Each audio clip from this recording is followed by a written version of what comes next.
Hello everyone, I hope you are doing well. आज की video में हम सीए फाइनल कस्टम्स एक्ट का one of the most important topic which is baggage cover करेंगे। Exam में इसमें 4 मार्क्स का प्रैक्टिकल क्वेश्चन तो आता ही आता है, बाकी एमसीक्यू भी पूछे जाने के चांसेस होते हैं। ये चैप्टर नंबर 5 का थर्ड टॉपिक हम कवर कर रहे हैं।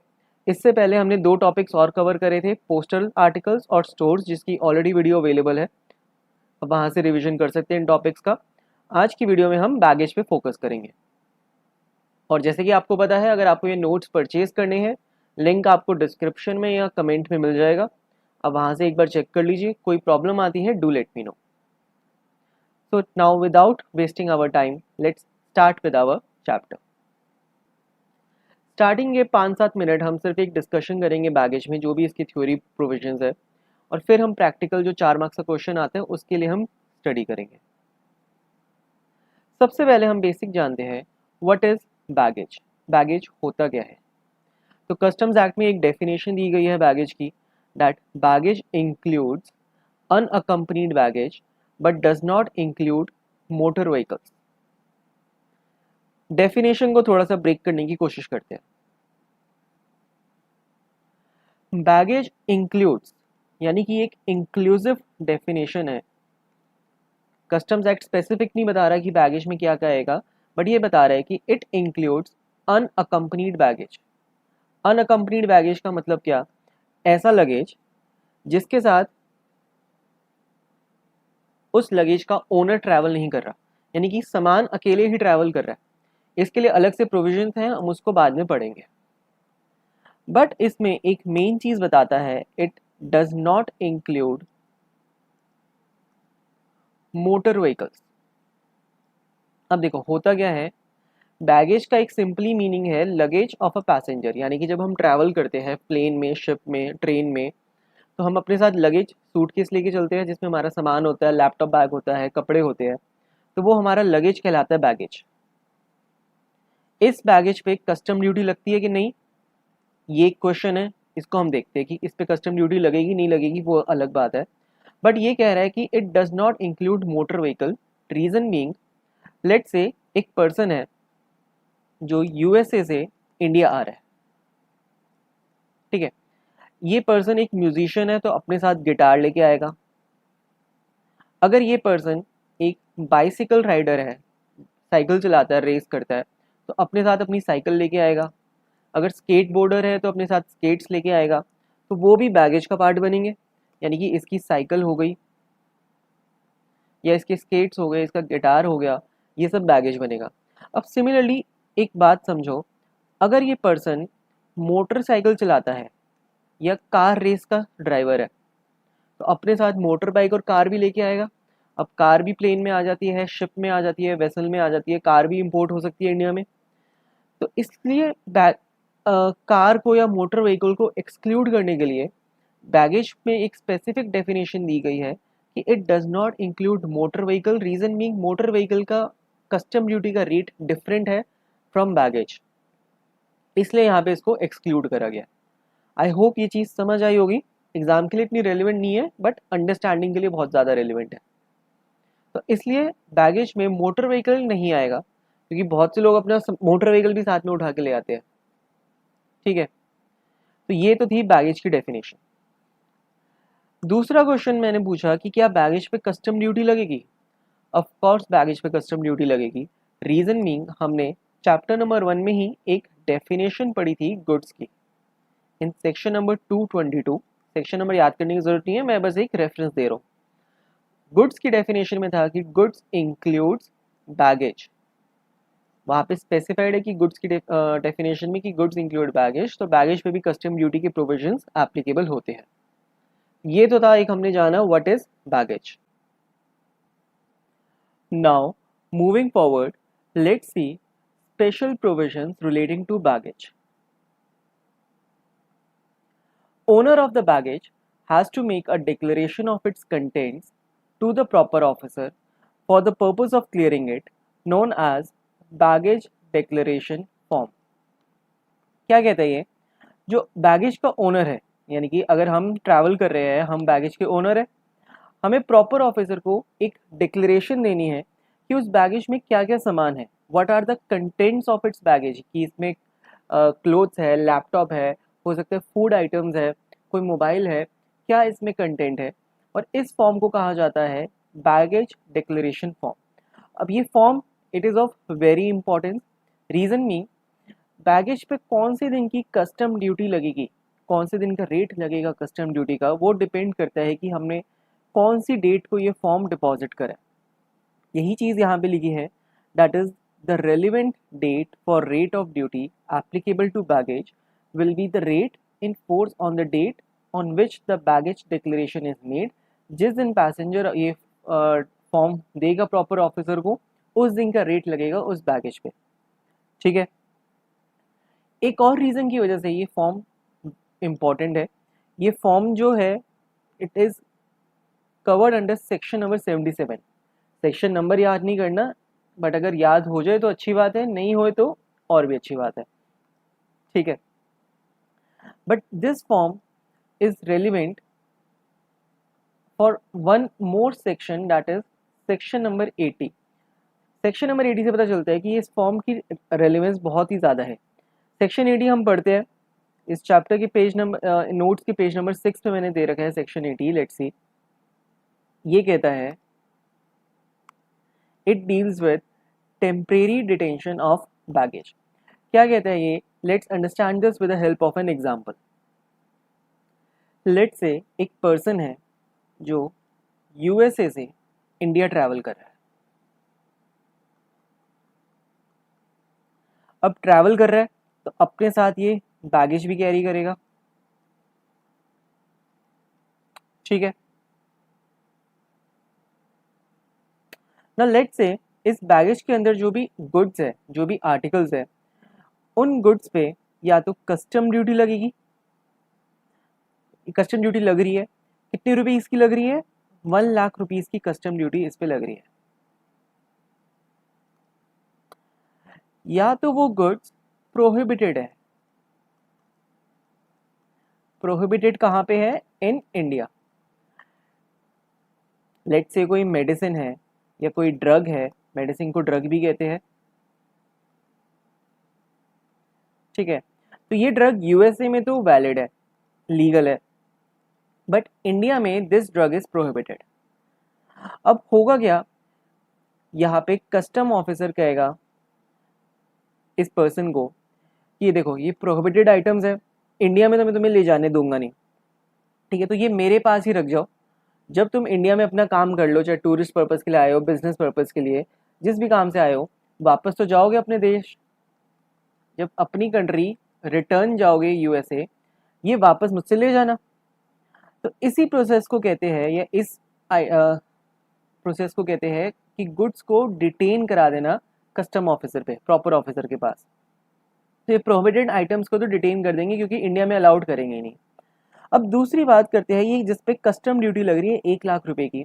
लेट्स से इसके पास एक कैमरा है, ठीक है, या एक घड़ी है। लेट्स से कैमरा छोड़ देते हैं, वॉच है, रोलेक्स की वॉच है, ठीक है, 50 लाख रुपीज़ की वॉच है, उस पर 1 लाख रुपए की कस्टम ड्यूटी लग रही है।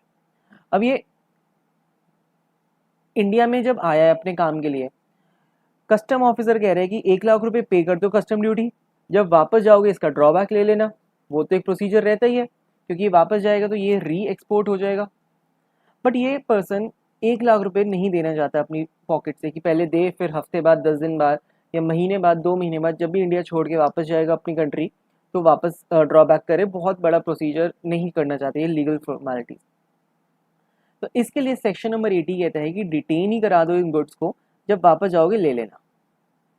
ठीक है, अगर खुद नहीं ले पाए, लेट से ये खुद पॉसिबल नहीं हो पाया इस पर्सन को, मिस्टर एक्स है ये, मिस्टर एक्स खुद नहीं कलेक्ट कर पाया, तो किसी और पर्सन को ऑथराइज कर सकता है। ठीक है, और ये सब काम अलाउड है ओनली इफ अगर इस पर्सन ने सेक्शन 77 का बैगेज डिक्लेरेशन फॉर्म फाइल करा है, यानी कि इसने डिक्लेयर करा है अपने कंटेंट्स की मेरे पास ऐसी एक वॉच है, मेरे पास ऐसी एक मेडिसिन है, ये खुद डिक्लेयर कर रहा है कस्टम ऑफिसर को, तो इसलिए इसको ये अलाउड होगा। अगर ये डिक्लेयर नहीं करता तो ये माना जाएगा कि ये इन आइटम्स को इंडिया में स्मगल कर रहा है, स्मगलिंग कर रहे हैं, इलीगल एक्टिविटी, क्योंकि कस्टम ऑफिसर तो ढूंढ ही लेगा जब बैगेज को वो ओपन करेगा, स्कैनिंग मशीन में स्कैन्स होंगे तो वो खुद तो ढूंढ ही लेगा। तो इट्स बेटर कि डिक्लेयर कर दो, तभी ये सेक्शन 77 का फॉर्म यहाँ पे रिलेवेंट है। अब हम ये सेक्शन 80 एक बार रीड कर लेते हैं। अब तो कुछ नहीं है, मैंने सब कुछ समझा दिया, जस्ट एक हमें रीडिंग करनी है थ्योरी, फटाफट से देखते हैं। Where the baggage of a passenger contains any article which is dutiable, dutiable यानी कि लेट से 1 लाख रुपए की इस पे कस्टम ड्यूटी लग रही है हमारे एग्जाम्पल के हिसाब से, या फिर और the import of which is prohibited, कोई मेडिसिन है, कोई ड्रग है जो इंडिया में अलाउड नहीं है, प्रोहिबिट है, and in respect of which a true declaration has been made under section 77, उसकी डिक्लेरेशन भी दी है। तो proper officer may at the request of the passenger detain such article, उन आर्टिकल्स को वो डिटेन कर सकता है अगर पैसेंजर रिक्वेस्ट करे, for the purpose of being return to him on his leaving India, जब इंडिया छोड़ के जाएगा तो उसको रिटर्न कर देंगे। And if for any reason passenger is not able to collect on his own, the article may be return to him through any other passenger authorise by him, जिसको भी वो पैसेंजर ऑथराइज करेगा वो collect कर सकता है, उसको कोई फ्रेंड, रिलेटिव या कोई भी हो सकता है, बिजनेस पार्टनर या कोई भी पर्सन जिसको ऑथराइज कर दे, या फिर उसको as a cargo consigned in his name भी भेज सकते हैं, यानी कि कोरियर के थ्रू भी हम कोरियर के थ्रू भी कस्टम ऑफिसर उसको भेज सकता है यूएसए में, अगर वो खुद कलेक्ट ना कर पाए, जो भी चार्जेस है वो तो ले लेंगे, ठीक है। अब यहाँ पे मैंने एक ग्रीन कलर यहाँ पे हाईलाइट करके लिखा गया है, इसको रीड करो, that is the declaration of the goods brought in is an absolute necessity, declare करना तो बहुत ही ज़्यादा ज़रूरी है।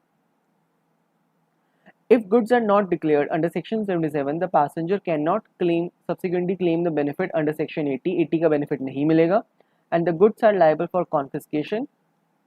तो goods को confiscate कर लेंगे। Section 80 में तो goods को detain कर रहे हैं, detain यानी कि कस्टम ऑफिसर के पास हम रखवा रहे हैं सामान। कॉन्फिस्केट मतलब कस्टम ऑफिसर जबरदस्ती उसको जब्त कर लेगा, फिर लीगल फॉर्मेलिटी शुरू हो जाएगी, ठीक है। तो कॉन्फिस्केट ना हो इसलिए डिक्लेरेशन देना बहुत ज़रूरी है। यहाँ पे एक छोटी सी एक्सप्लेनेशन है, वही जो चीज़ मैंने बताई थी कि इट में सो happen that the passenger has brought with him an article जो प्रोहिबिटेड है, पैसेंजर इंसिस्ट नहीं कर रहा कि उसको इंडिया लेके जा दिया जाए, कि अगर कोई दवाई या ड्रग्स है वो जोर ज़बरदस्ती नहीं कर रहा है कि मेरे को ये लेके जाना ही जाना है, तो he is not insisting, prohibited है तो ठीक है। Now on the contrary he may opt to re export it और take it with him when he leaves the country, जब वो कंट्री छोड़ेगा तो री एक्सपोर्ट यानी कि वापस कलेक्ट कर सकता है। Similarly, passenger may not unnecessarily pay duty on an article which he can conveniently avoid taking into town. जो 1 लाख रुपए की ड्यूटी है अवॉइड कर सकते हैं ना, कि डिटेन करा दे और वापस जाते हुए ले जाए सामान अपना। In such case also he may opt to take the article with him when he leaves the country, जब छोड़ के जाएगा भारत वापस कलेक्ट कर ले। ये एक्सप्लेनेशन इतनी काम की नहीं है, मेन चीज़ हमने पढ़ ली यहाँ पे, और नीचे ये जो मैंने हाईलाइट करा। तो इससे हमें पता चला कि ये जो बैगेज डिक्लेरेशन फॉर्म है it is of very much importance, दो रीजंस की वजह से। एक तो इससे हमें पता चलता है किस दिन का रेट लगेगा, क्योंकि जिस दिन हम देंगे उसी दिन का रेट लगेगा। सेकंड, सेक्शन 80 में भी ये काम आता है, ठीक है। बस इतना ही है इसका, और ये एमसीक्यू के लिए ज़्यादा रेलिवेंट है ये सारी बातें। चलते हैं नेक्स्ट एक टॉपिक पे, duty exemption for baggage. Baggage पे जो कस्टम ड्यूटी है उसका एग्जम्पशन क्या मिल सकता है। So the proper officer may subject to any rule pass free of duty. अब रूल्स की बात हो रही है तो यहाँ पे हमारे पास बैगेज रूल्स आते हैं 2016, जो इस चैप्टर की मेन जान है, जो हम नेक्स्ट टॉपिक पढ़ेंगे भी बैगेज रूल्स 2016, जिसमें से हमारे 4 मार्क्स का जो प्रैक्टिकल क्वेश्चन बनता है वो बनेगा। तो कह रहे हैं कि proper officer free of duty यानी एग्जम्पशन दे सकता है सब्जेक्ट टू दीज रूल्स। किसको एग्जम्पशन देगा, let's see. Any article in the baggage of a passenger or a member of the crew, passenger यानी कि जो ट्रैवल कर रहा है पैसेंजर, और मेंबर ऑफ द क्रू, जैसे कि अगर वेसल है यानी कि शिप है या एयरक्राफ्ट है, दोनों का क्रू होता है, जैसे कि पायलट हो गया, एयर हॉस्टेस हो गए, एयर स्टीवर्ड्स हो गए, वेसल में सारा स्टाफ होता है, जो भी स्टाफ होता है क्रू, उनका भी अपना बैगेज है, पैसेंजर्स का होता ही है। तो दोनों के लगेज को proper officer free of duty पास होने देगा, इन respect of which proper officer is satisfied that it has been in his use for such minimum period as may be specified in the rules, यानी rules में चीज़ें दी गई है but allowed है, exemption मिल सकती है बैगेज को। कंडीशन ये है कि वो उसके यूज़ में होना चाहिए। यूज़ का मतलब यानी कि पर्सनल आइटम होनी चाहिए, पर्सनल यूज़ में आइटम, ठीक है।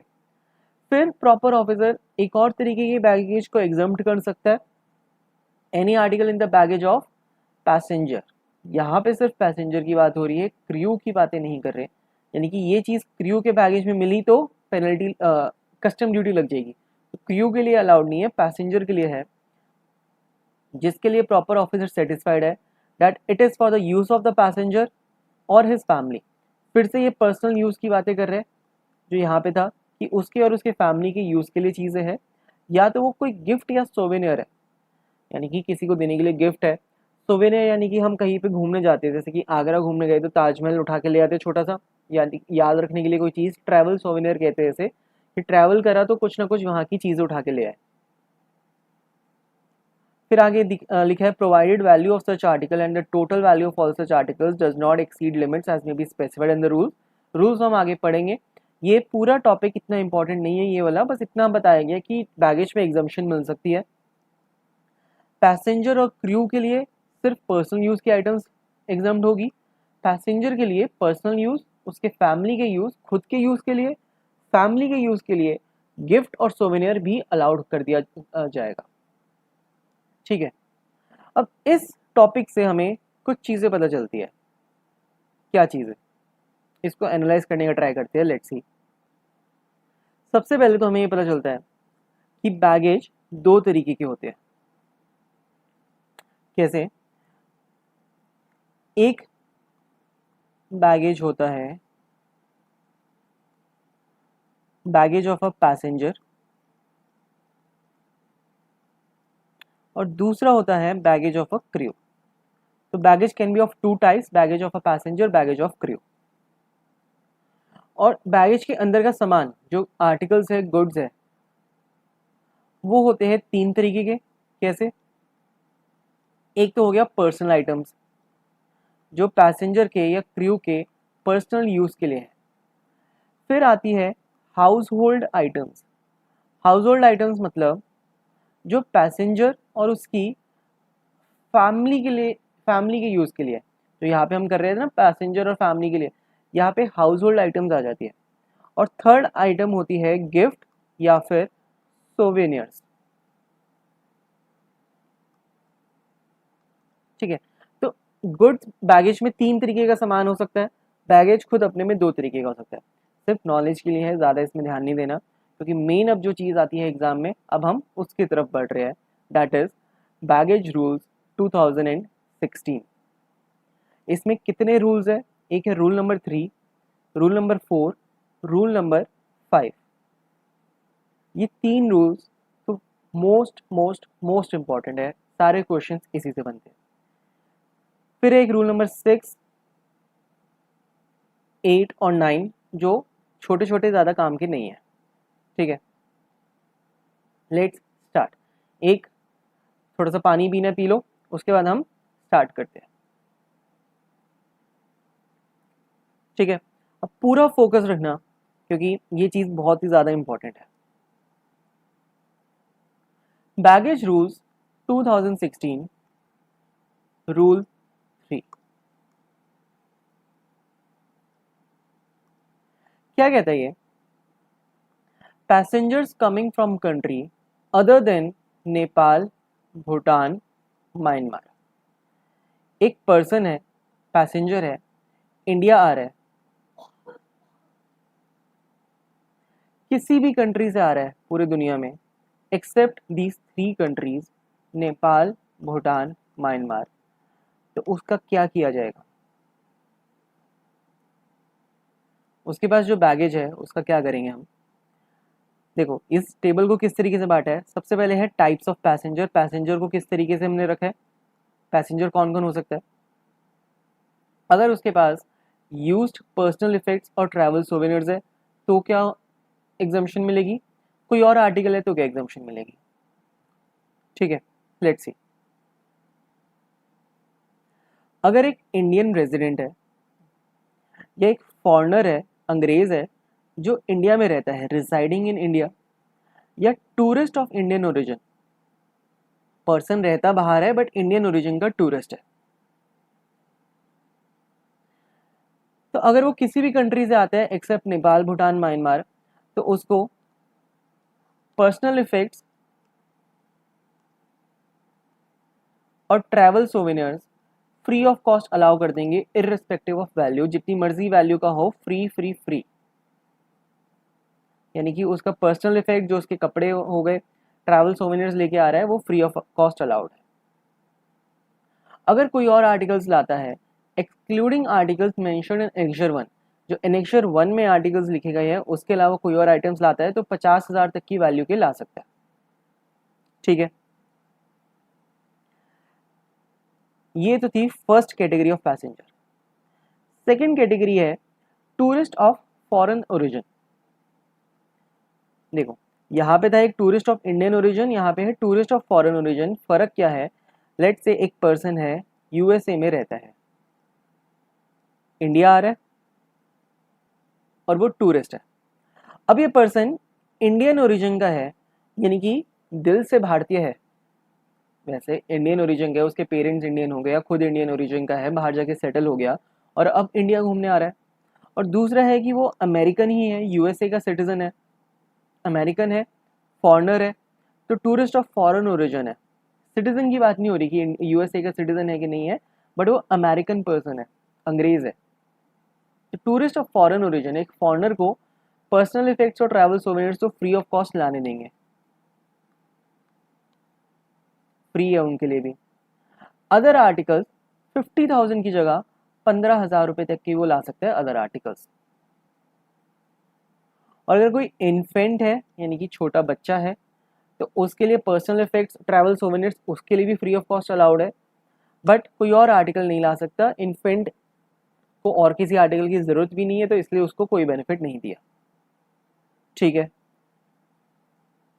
इस रूल को याद करना होगा, 2-4 बार इसको अच्छे से देखोगे क्योंकि इसमें समझाने वाली कोई चीज़ नहीं है, सिर्फ याद करने वाली चीज़ है।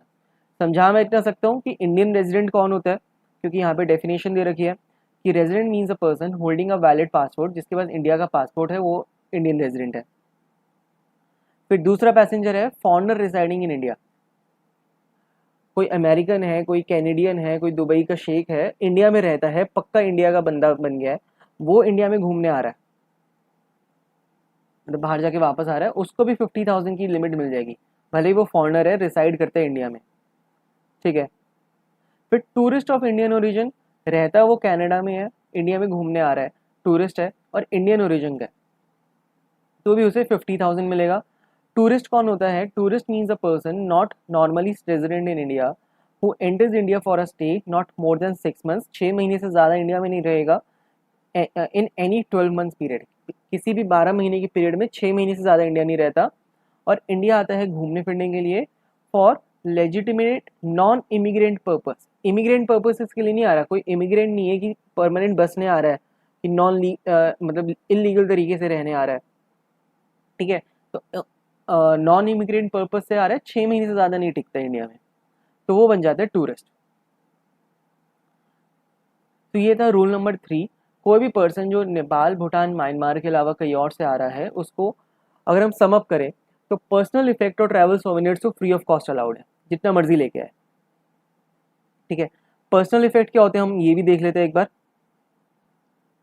Personal effect means things required for satisfying daily necessities, यानी कि क्लोथ्स हो गए, मोबाइल हो गया, लैपटॉप हो गया, फूड आइटम्स हो गई, या कोई भी ऐसे रोज़मर्रा की चीज़ें जो रोज़ चाहिए, but does not include jewellery. Jewellery को इसमें एक्सक्लूड मत करना, इंक्लूड मत करना, ज्वेलरी हटा दो। ऐसे नहीं कि किसी ने गोल्ड चेन पहनी है, सिल्वर चेन पहनी है, रिंग पहनी है, वो सब पर्सनल इफेक्ट नहीं है, भले वो रोज़ पहनता है। ठीक है, तो पर्सनल इफेक्ट्स और ट्रैवल सोवेनियर्स, ट्रैवल सोवेनियर्स मतलब वही मतलब आगरा गया तो वहाँ का जैसे हम ताजमहल उठा के ले आते हैं, वैसे ही कोई किसी भी जगह का कोई याद ट्रैवल सोवेनियर लेके आए, वो फ्री ऑफ कॉस्ट अलाउड है। इसके अलावा कोई भी article other than articles mentioned in annexure 1, तो लिमिट दे रखी है 50 और 15,000 की। इन्फेंट के लिए नो बेनिफिट। इन्फेंट होता है कोई भी बच्चा जो 2 साल तक की एज का है, यानी कि 1 दिन से लेके 2 साल तक का, नॉट मोर देन 2 साल, 2 ईयर्स ऑफ एज, 2 साल से बड़ा नहीं हो, ठीक है। तो अगर कोई बच्चा 2 ईयर्स एंड 1 डे का है वो इन्फेंट नहीं कहलाएगा। तो आई होप ये रूल 3 का स्ट्रक्चर समझ आया होगा कि क्या चीज़ें हैं। ये चीज़ देखो याद ही करनी होगी, इसमें और कुछ है नहीं समझाने का। एक बार फिर से मैं रिपीट कर सकता हूँ, इसके हम क्वेश्चन करेंगे तो हमें प्रैक्टिस भी हो जाएगी, क्योंकि इसी पे प्रैक्टिकल क्वेश्चंस बनेंगे। क्या कहता है, अगर कोई भी पैसेंजर नेपाल, भूटान, म्यांमार इन 3 कंट्री से छोड़ के कहीं से भी आ रहा है तो उसको पर्सनल इफेक्ट और ट्रैवल सोवेनिर्स तो फ्री ऑफ कॉस्ट अलाउड है। बट कोई और आर्टिकल्स है उसके लिए लिमिट लगा दी है, अगर वो इंडियन रेजिडेंट है, फॉरनर है रिजाइडिंग इन इंडिया, या टूरिस्ट ऑफ इंडियन ओरिजिन, कहने का मतलब वो भारतीय है, तो 50,000 तक की अमाउंट तक का कोई और आइटम्स ला सकता है। अगर टूरिस्ट है फॉरेन ओरिजिन का, अंग्रेज टूरिस्ट है, तो 15,000 का ला सकता है। इन्फेंट के लिए कोई लिमिट नहीं है, सिर्फ अपने पर्सनल इफेक्ट ला सकते हैं इन्फेंट, और कुछ नहीं, ठीक है। रूल 4 बात करता है coming from Nepal, Bhutan, Myanmar. ऊपर था कि not coming from Nepal, Bhutan, Myanmar, किसी की भी जगह से आ रहा है बट इन 3 जगह से नहीं आ रहा। बट अगर इन 3 से आ रहा है तो क्या करें, उस केस में भी टाइप्स ऑफ पैसेंजर सेम है जो हमने ऊपर बांटे थे 3 तरीके के। पर्सनल इफेक्ट और ट्रैवल सोवेनियर्स भी सेम है, फ्री फ्री फ्री, इनको फ्री ऑफ कॉस्ट अलाउ कर दिया जाएगा, पर्सनल इफेक्ट्स और ट्रैवल सोवेनियर्स। बात होती है आर्टिकल्स एक्सक्लूडिंग एनेक्चर 1 के आर्टिकल्स, एनेक्चर 1 के हम देखेंगे तो उसका क्या करेंगे। अब देखो इसमें बांटा गया है कि अगर वो लैंड रूट से आ रहा है, यानी कि ज़मीन के रास्ते आ रहा है, या other route Nepal, Bhutan, Myanmar से, या तो अदर रूट हो गया कौन सा, एयर, या फिर सी अगर समुद्र का रास्ता रखता है वहां से, या तो एरोप्लेन से आ रहा है, तो क्या होगा। देखो अगर एरोप्लेन से आता है तो 15,000 का बेनिफिट मिल जाएगा दोनों कैटेगरी ऑफ पैसेंजर को।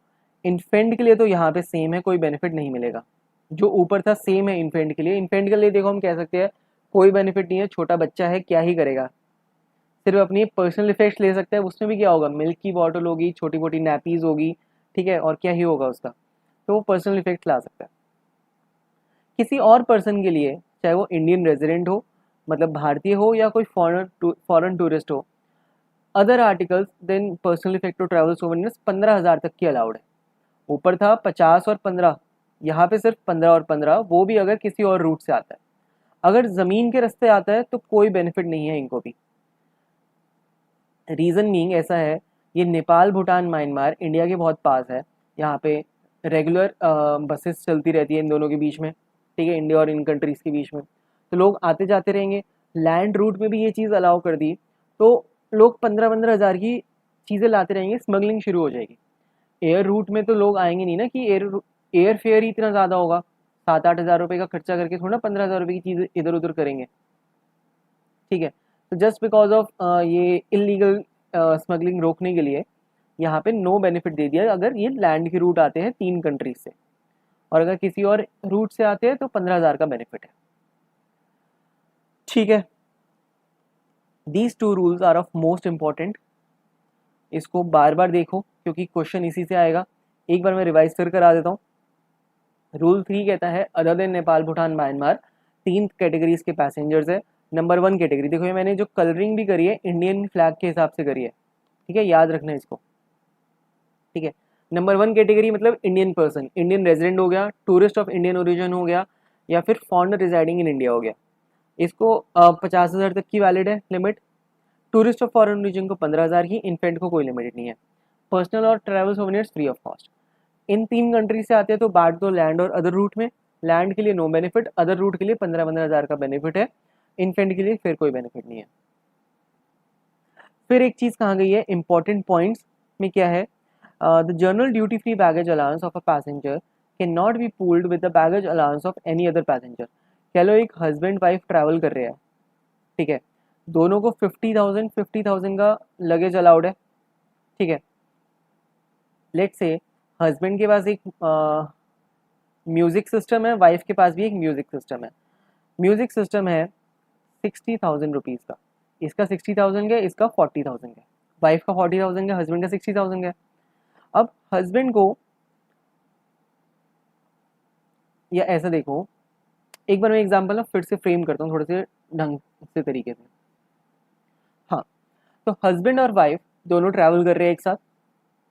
हस्बैंड के पास एक आइटम है 60,000 की, कोई म्यूजिक सिस्टम है, और वाइफ के पास है 40,000 का। दोनों को 50,000 और 50,000 अलाउड है। अगर सम करके देखा जाए तो 1 लाख का अलाउड है, और ये 1 लाख की ही चीज़ लेके जा रहे हैं, 60 और 40। बट यहाँ पे लिखा है it can not be pulled. दोनों का डिफरेंट देखना पड़ेगा। अगर हस्बैंड के पास 60,000 रुपीज़ का आइटम है, 50,000 वो ड्यूटी फ्री ले जा सकता है, तो 10,000 रुपये ड्यूटी इसे देनी पड़ेगी। वाइफ के पास 40,000 का सामान है, 50,000 मैक्सिमम अलाउड है, 10,000 इसका बैलेंस बच रहा है, बट इसको पूल नहीं कर सकती है हस्बैंड के साथ। ठीक है, तो एक पैसेंजर का ड्यूटी फ्री अलाउंस किसी और के साथ पूल नहीं कर सकते, सबका अपना अपना देखेंगे पर हेड। ठीक है, डन। इन रूल्स को जितनी बार देखो उतना कम है। इसका एक फोटो कॉपी लेके अपनी कहीं पे लगा लो ताकि रोज इसे देखो, एग्जाम के लिए बहुत ही ज़्यादा रेलिवेंट है। फिर हमने ऊपर देखा था एनेक्जर 1 की बातें हो रही थी कि ये जो आइटम्स मिल रहे हैं 50,000 15,000 का जो बेनिफिट है, एनेक्जर 1 की आइटम्स पे नहीं है। मीन्स अगर एनेक्जर 1 पे कोई आइटम्स लेके आते हैं उस पर कोई कस्टम ड्यूटी का बेनिफिट नहीं है, उस पर कस्टम ड्यूटी लगेगी।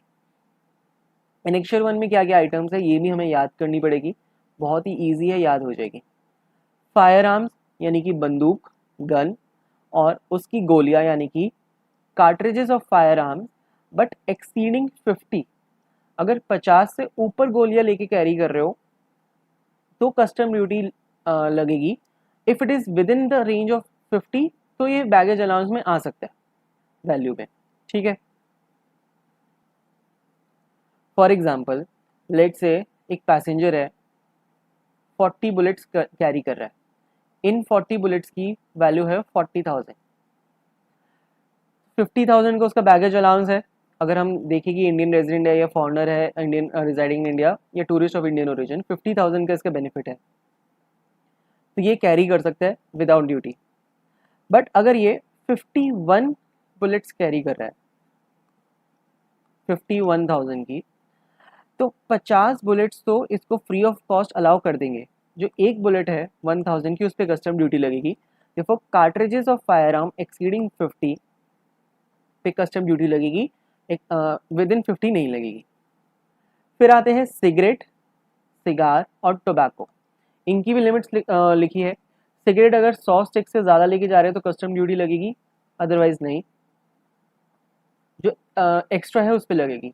सिगार्स अगर 25 and tobacco exceeding 125। Cigarette 100, cigar 25, tobacco 125 ग्राम, और ये नंबर ऑफ है स्टिक्स। फिर alcohol liquor in excess of 2 litres, 2 litre से ज़्यादा एल्कोहल नहीं कैरी कर सकते। करोगे, कर नहीं सकते मतलब फ्री ऑफ कॉस्ट नहीं कर सकते, करोगे तो कस्टम ड्यूटी लग जाएगी। गोल्ड और silver in any form other than ornaments. यहाँ पे बात हो रही है गोल्ड बार यानी कि गोल्ड बिस्किट। अगर ज्वेलरी हो, ऑर्नामेंट्स यानी रिंग है या क्या कहते हैं नेकलेस है, चेन है, वो लेके जा सकते हैं, वो एनेक्जर 1 में कवर नहीं हो रहा gold silver. But other than ornaments यानी ज्वेलरी के अलावा कोई जैसे बार या बिस्किट्स हो गए, बुलियन हो गए गोल्ड के, तो वो एनेक्जर 1 में कवर हो जाएगा, उस पर कस्टम ड्यूटी लगेगी। फ्लैट पैनल टीवी यानी कि एलसीडी एलईडी प्लाज्मा, इसकी नंबर ऑफ क्वांटिटी नहीं है, अगर ये लेके जाते हो तो ये एनेक्जर 1 में आ जाएगी, इस पर कस्टम ड्यूटी लगेगी, एग्जाम्पशन नहीं मिलेगा इसका। ठीक है, एनेक्जर 1 की आइटम्स याद करनी होगी, 6 आइटम्स है इसमें। अगेन एग्जाम के लिए रेलिवेंट है, एक बार फिर से देखते हैं। Firearms and cartridges exceeding 50, cigarettes 100, cigars 25, tobacco 125 gram, alcohol 2 litres, gold और silver in any form other than ornaments, and flat panel LCD LED plasma TV. ये था एनेक्जर 1। तो इसके साथ हमारा रूल 3 और 4 कवर होता है एनेक्जर 1 के साथ। इसके क्वेश्चंस अभी हम देखेंगे। अब एक और rule which is important is jewellery allowance. अगर किसी और कंट्री से ज्वेलरी लेके आते हैं तो उस पर क्या प्रोविजंस है, let's focus. Passenger residing abroad for more than 1 year coming from any country, किसी भी कंट्री से आता है बट उस कंट्री में 1 साल से ज़्यादा वो रुका है, तो अगर वो मेल पैसेंजर जेंटलमैन है 20 ग्राम तक का गोल्ड कैरी कर सकता है with a value cap of 50,000 rupees, 50,000 तक की वैल्यू, दोनों चीज़ें रखनी होगी, वेट की लिमिट भी और वैल्यू की लिमिट भी। यानी कि अगर लेट से जेंटलमैन है 20 ग्राम्स कैरी कर रहा है गोल्ड और उस 20 ग्राम की वैल्यू है 60,000 रुपीज़,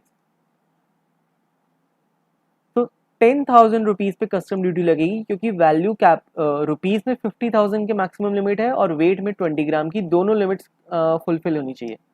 और लेडी पैसेंजर के लिए इसका डबल है, 20 की जगह 40, क्योंकि लेडी वुमेन ज़्यादा गोल्ड रखती है, तो और वैल्यू होगी 1 लाख रुपए तक का कैरी कर सकते हैं। ठीक है, ये है ज्वेलरी अलाउंस और ये तब अलाउड है when it is more than 1 year, 1 साल से ज़्यादा रुके है। और एक चीज़ मैं बताऊँ, ये जो ज्वेलरी अलाउंस है it is in addition to rule 3 और रूल 4 अलाउंस। ये रूल 3 और 4 के अलाउंस के एडिशन है। इसको समझने के लिए एक TY के 11 अभी हम देखेंगे, तब ये समझ आएगा कि मैंने क्या बोला। Let's see, test your knowledge का question number 11। Mister Anil and his wife, non tourist Indian passenger, Indian passenger है, टूरिस्ट नहीं है, are returning from Dubai to India, Dubai से इंडिया ट्रैवल कर रहे हैं। ठीक है, टूरिस्ट नहीं है, इंडियन पैसेंजर, इससे पता चलता है ये इंडियन रेजिडेंट है। ठीक है, तो जो हमने देखा था, हमने रूल 3 और 4 में देखा था types of passenger. First type में था इंडियन रेजिडेंट, देन क्या था, याद करो, मैं भी याद करता हूँ, तुम भी याद करो, देखेंगे नहीं हम।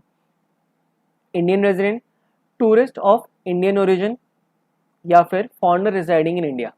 अब ये लोग कौन है, ना ये फॉरेनर है जो इंडिया में रह रहे हैं, टूरिस्ट ये है नहीं, तो टूरिस्ट ऑफ इंडियन ओरिजिन भी नहीं है, इंडियन पैसेंजर यानी कि इंडियन रेजिडेंट हुआ ये।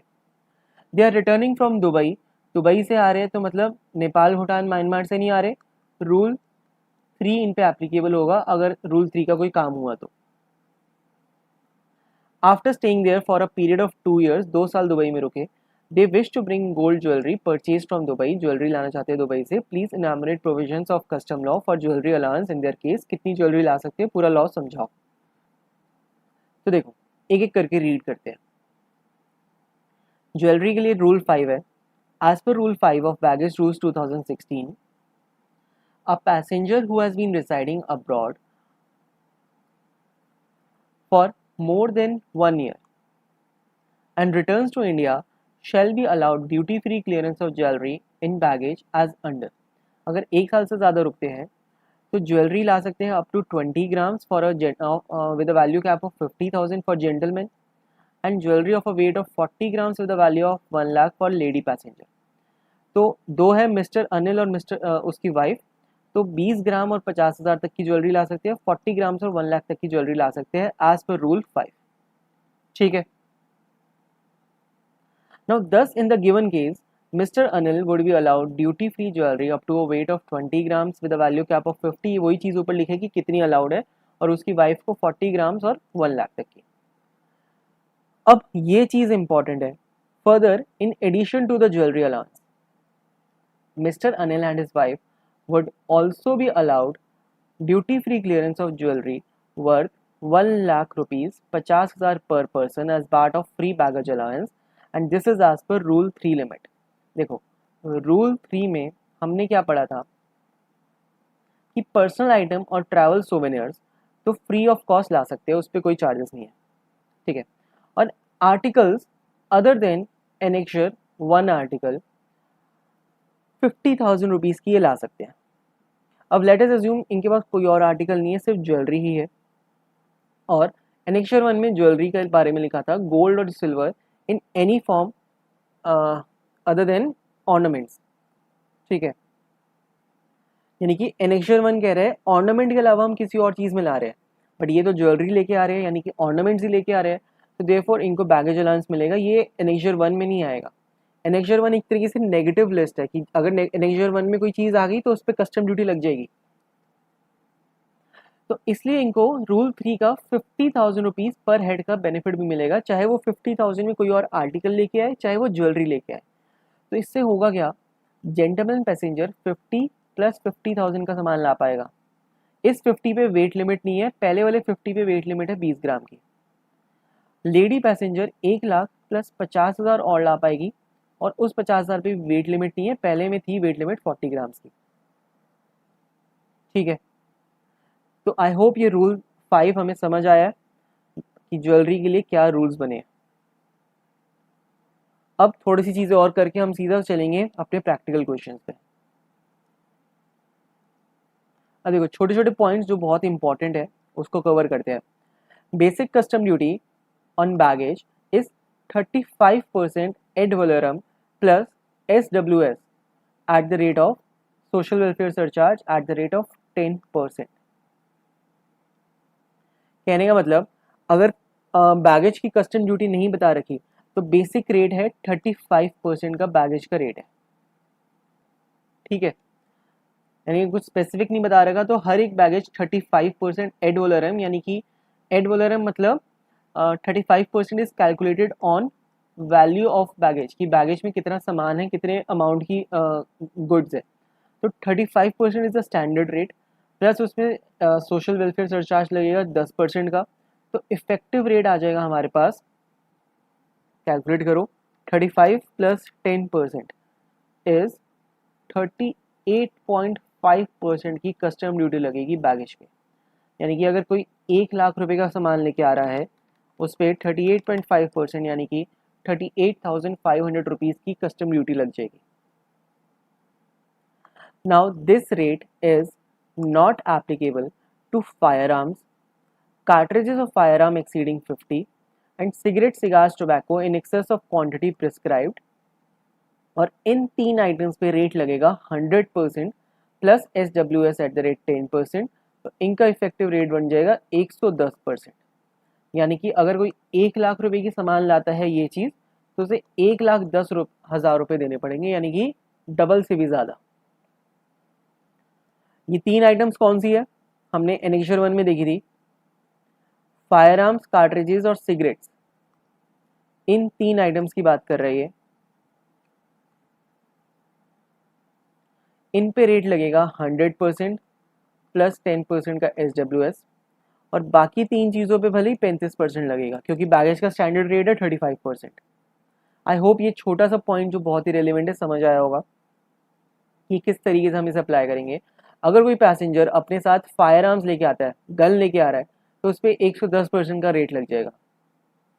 ठीक है, अगर कार्ट्रिजेस, गन की गोलियां, बुलेट्स लेके आ रहा है, एक्सीडिंग 50 से ज़्यादा ला रहा है तो 100% लगेगा। लेट से सिर्फ 50 बुलेट्स ला रहा है या 49 बुलेट्स ला रहा है तो कितना रेट लगेगा, 35% का जो स्टैंडर्ड रेट है। अगर 50 से ज़्यादा लाता है तो जितनी भी एक्स्ट्रा क्वांटिटी है, लेट से 55 लाता है, 5 क्वांटिटी एक्स्ट्रा है, उस पर 100% का रेट लगेगा। ऐसे ही सिगरेट्स अलाउड थी 100 स्टिक्स, सिगार्स थी 25 और टोबैको था 125 ग्राम। यहाँ पे हम देख भी सकते हैं 100, 25, 125। अगर इससे ज़्यादा लाता है तो 110%, इतना ही लाता है या इससे कम लाता है तो 35% प्लस SWS। ठीक है, it is important, practical question solve करोगे यही चीज़ें याद करनी होगी, यही चीज़ के काम आएगी। इसको एक बार फिर से याद करना, इसको जितना याद करो उतना कम है। अब एक और इम्पॉर्टेंट पॉइंट हमें दे रखा है, एक लैपटॉप के बारे में बात कर रहे हैं, that 1 laptop is exam from custom duty. अगर एक पैसेंजर है अपने साथ एक लैपटॉप लेके आता है, भले ही वो यूज्ड है, भले ही वो बिल्कुल न्यू है, पेटी पैक बॉक्स है, तब भी वो फ्री ऑफ कॉस्ट ला सकता है। कंडीशंस क्या है, एक तो वो मेंबर ऑफ क्रू नहीं होना चाहिए, क्रू को अलाउड नहीं है, पैसेंजर को अलाउड है। 18 साल से ऊपर होना चाहिए, 18 या उससे ऊपर का, यानी कि एडल्ट होना चाहिए। बच्चे को अलाउड नहीं है, बच्चा यानी कि इन्फेंट नहीं, चिल्ड्रन को भी अलाउड नहीं है, 18 और अबव होना चाहिए।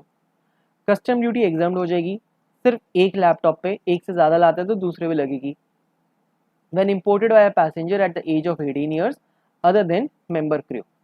अब एक चीज़ ध्यान देने वाली यहाँ पे बात यह है, क्वेश्चन में भी ये घुमाएंगी ICA यहाँ पे, लैपटॉप कंप्यूटर एग्जाम्ड है। अगर कोई पीसी लेके आता है, यानी कि पर्सनल कंप्यूटर, पर्सनल कंप्यूटर क्या होता है, डेस्कटॉप, यानी कि एक जगह फिक्स है, वो मूवेबल नहीं है। लैपटॉप तो होता है ना कि मतलब मूवेबल है, कहीं भी लेके जा सकते हैं, बट पर्सनल पीसी यानी कि जो पुराने ज़माने में होते थे ना पीसी, एक तरह से डेस्कटॉप, वो लेके आ रहे हैं, वो एग्जाम नहीं है, यानी कि कंप्यूटर एग्जाम नहीं है, लैपटॉप कंप्यूटर एग्जाम है, लैपटॉप होना चाहिए। ठीक है, इसी तरीके से एक नोटबुक कंप्यूटर होता है, वो भी एग्जाम्ड होता है, वो भी एग्जाम्ड है। नोटबुक मीन्स यानी कि वो भी एक तरीके से लैपटॉप है। सिर्फ पर्सनल कंप्यूटर एग्जाम्ड नहीं है, इस पर कस्टम ड्यूटी लगेगी, चाहे 1 हो चाहे 100 हो। ठीक है, आई होप ये चीज़ भी समझ आ गई होगी। क्वेश्चन करेंगे और अच्छे से आ जाएगी। बस खत्म चैप्टर, बस अब क्वेश्चंस बचे हैं। ये थोड़े से बेकार के रूल्स है 3, जो हम बाद में पढ़ ही लेंगे। अब हम चलते हैं मेन अपने क्वेश्चंस की तरफ जो एग्जाम में आएंगे। Let's see illustration number 4। अब कोई ये ना बोले कि ये इलिस्ट्रेशन 4 नहीं, इलिस्ट्रेशन 1 होनी चाहिए, न्यूमेरिक हम नहीं चल रहे। ये जो नंबरिंग है it is as per ICS study mat, क्योंकि अगर किसी को आईसीएस के स्टडी मैट से रेफरेंस करना है तो ये इलिस्ट्रेशन नंबर 4 है। क्या कहता है ये, मिस्टर सुजॉय एक इंडियन एंटरप्रेन्योर है, went to London to explore new business opportunities on 1st of April 2023. His wife also joined him in London after 3 months. 3 महीने बाद उसकी वाइफ भी चलेगी साथ में। The following details are submitted by them with the custom authorities on their return to India on 15th of April 2024 को वो वापस आ रहे हैं। तो देखो, एक है मिस्टर सुजॉय और उसकी वाइफ है मिसेस वाइफ। ठीक है, सुजॉय गया था 1 अप्रैल 2023 को लंदन और वापस आया है 15 अप्रैल 2024 को। इसकी वाइफ 3 महीने बाद गई, यानी अप्रैल के बाद पूरा अप्रैल मई जून, लेट्स से ये 1 जुलाई 2023 को लंदन गई। ठीक है, क्योंकि यहाँ पे लिखे 3 मंथ्स बाद वो पहुंची और वापस आई सेम डेट को 15 अप्रैल 2024। अब देखा जाए तो मिस्टर सुजॉय लंदन 1 साल के लिए गया, इसका 1 ईयर कंप्लीट हो गया, क्योंकि 1 अप्रैल 23 से 1 अप्रैल 24 को हो जाए, 15 दिन एक्स्ट्रा लगा के आया। मिसेस वाइफ का 1 ईयर कंप्लीट नहीं हुआ, 1 साल से कम में गई है। ठीक है, आगे देखते हैं क्वेश्चन क्या कहता है। अभी तक हमने क्वेश्चन नहीं पढ़ा, ये जस्ट मैंने जितनी डिटेल्स थी उससे एक एनालाइज करा है। देखो फिर कहता है, on the return to India वो कैरी कर रहे थे used personal effects worth 80,000। Personal effects है यानी कि फ्री ऑफ कॉस्ट अलाउ कर देंगे। 2 म्यूजिक सिस्टम ईच वर्थ 50,000 की म्यूजिक सिस्टम है। Jewellery brought by mister Sujoy worth 48,000, 20 ग्राम इसने कैरी करी है। Jewellery brought by his wife worth 96,000, 40 grams इसने कैरी करी है। With reference to baggage rule 2016, determine whether Mrs. and Mr. Sujoy will be required to pay any custom duty. इनको custom duty लगेगी नहीं लगेगी वो हमें बताना है। देखो बहुत ही easily हम बता सकते हैं, इस पे लगेगा सबसे पहले तो हम कहें रूल 3। रीजन मीन ये आ रहे हैं लंदन से, that is other than Nepal Bhutan Myanmar, जो हमने पढ़ा था। ठीक है, रूल 3 कहता है इंडियन पैसेंजर, ये इंडियन है क्योंकि इन्फेंट तो है नहीं है, ये फॉरनर है नहीं, टूरिस्ट ऑफ फॉरेन ओरिजिन नहीं है, इंडिया के बंदे हैं, इंडियन रेजिडेंट है, बाहर गए थे 2 साल बाद वापस आ गए, 1 साल बाद। अपने साथ पर्सनल इफेक्ट्स की सामान ला रहे हैं 80,000, these are free of cost, इस पे कोई कस्टम ड्यूटी नहीं लगेगी। 2 म्यूजिक सिस्टम ला रहे हैं 50,000 ईच के, और हमने देखा था इंडियन रेजिडेंट को 50,000 रुपए की बैगेज अलाउंस है free of cost if that item doesn't fall in annexure 1। तो म्यूजिक सिस्टम तो एनेक्चर 1 में था ही नहीं। एनेक्चर 1 याद करो 6 आइटम्स थी, फायर आर्म्स और उसकी कार्ट्रिजेस, फिर सिगरेट हो गई, कार्ट्रिज थी 50 एक्सीडिंग 50, फिर सिगरेट हो गई 100 स्टिक्स, सिगार्स 25, टोबैको हो गया 125 ग्राम। 2 आइटम्स हो गई। थर्ड याद करो क्या था, alcohol liquor in excess of 2 litres, alcohol allowed नहीं है 2 से ऊपर का, ठीक है। 4 आइटम्स हो गई क्योंकि कार्ट्रिजेस भी मिला ली। पांचवा था गोल्ड और silver in any form other than ornaments, और 6 था अपना एलईडी प्लाज्मा टीवी, ठीक है। उसमें से म्यूजिक सिस्टम कहीं भी फॉल नहीं करता तो इट इज अलाउड। ठीक है। फिर है ज्वेलरी। ज्वेलरी के लिए हमने देखा था एक रूल 5 जो कहता है 1 साल से ज़्यादा रुको तो जेंटलमैन ला सकता है 20 ग्राम 50,000 तक का, लेडीज़ का डबल यानी कि 40 ग्राम्स 1 लाख तक की। अब मिस्टर सुजॉय जो जेंटलमैन है 1 साल से ज़्यादा रुका है, ये 50,000 के अंदर लिमिट है, 20 ग्राम्स के अंडर है, 20 ग्राम्स लेके आ रहा है तो इसको तो ये फ्री ऑफ कॉस्ट मिल जाएगा।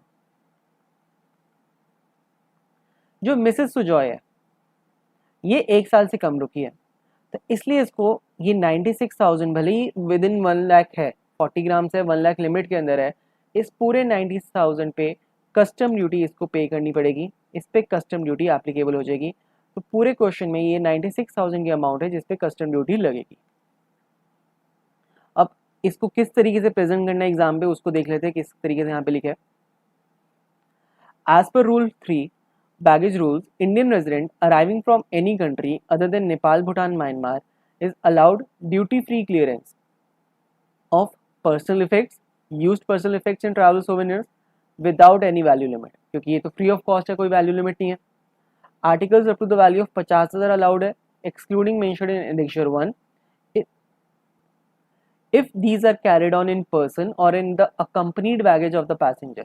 ये एक लाइन में समझा देता हूँ क्या लिखी है।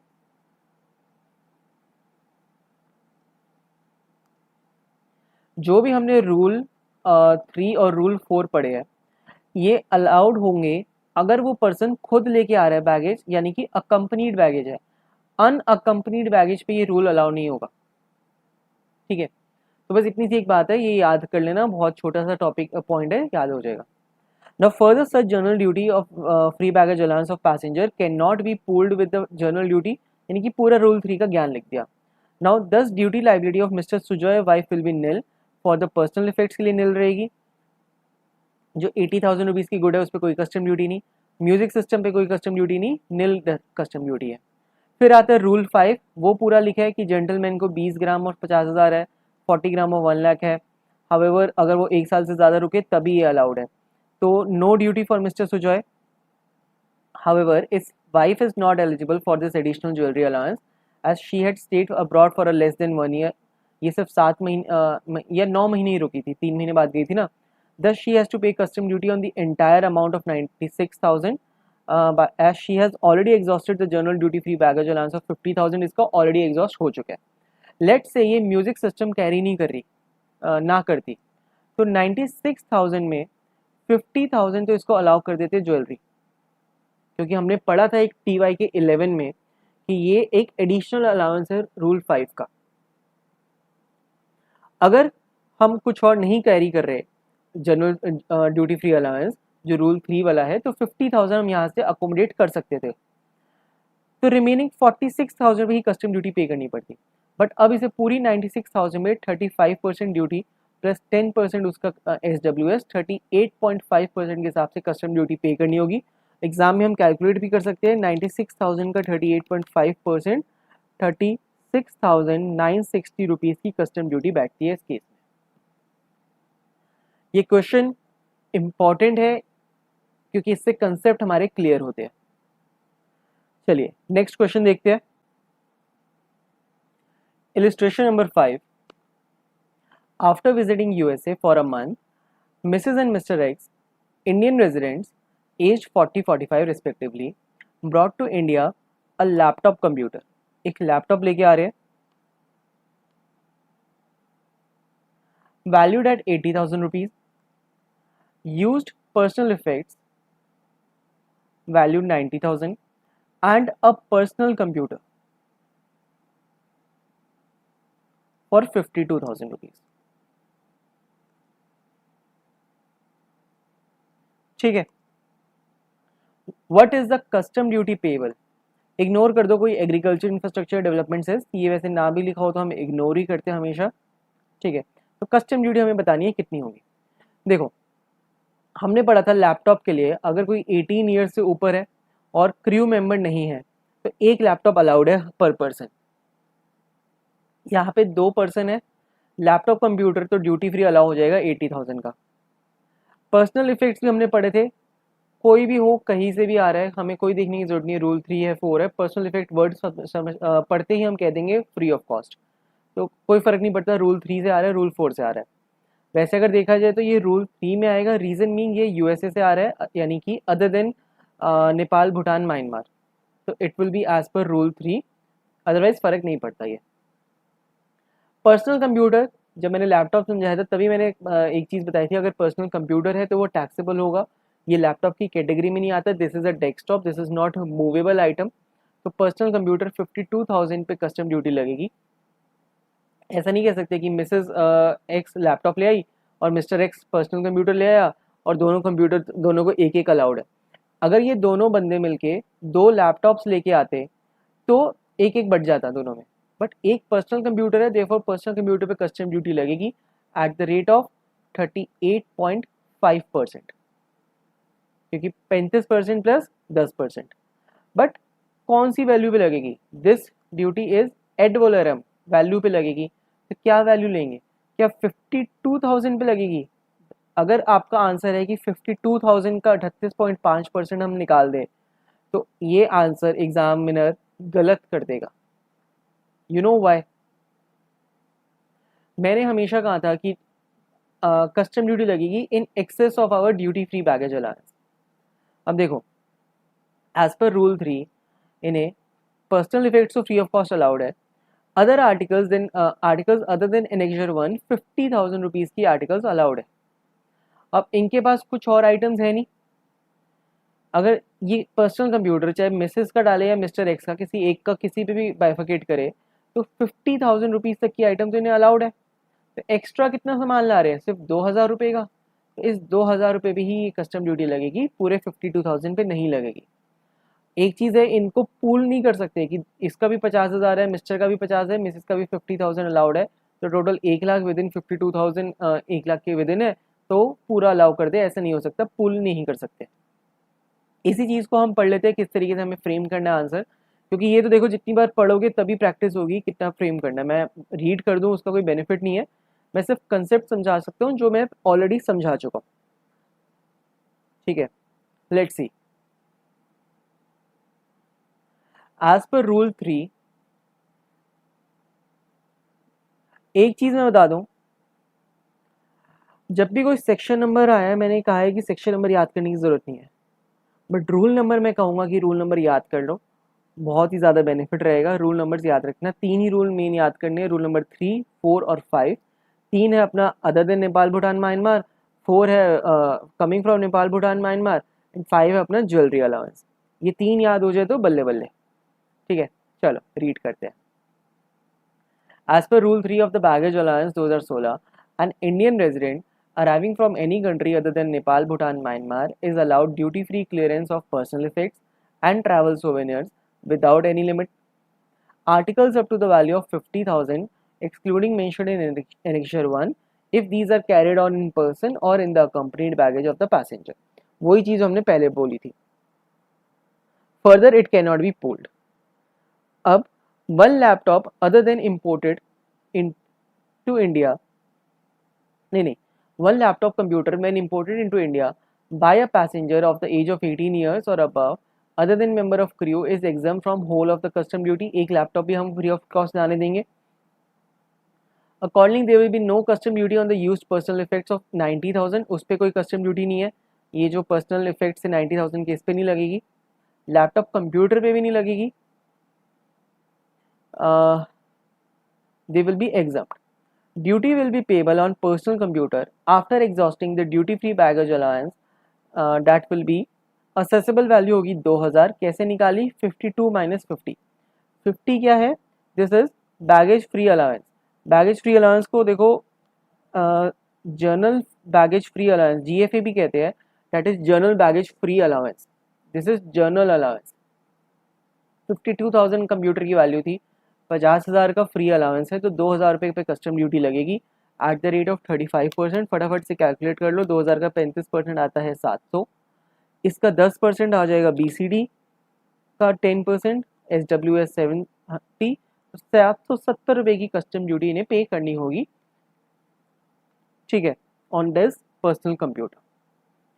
आई होप चीज़ें समझ आई होगी। देखो अब चीज़ें पूरा कंसेप्ट खत्म हो गया, बस एक रिपीटिशन है, जितनी बार हम इसको रिपीट करेंगे, सुनेंगे, बोलेंगे, देखो सुनने से ज़्यादा अगर खुद बोलोगे, खुद क्वेश्चन करोगे, तब ज़्यादा याद रहेगा।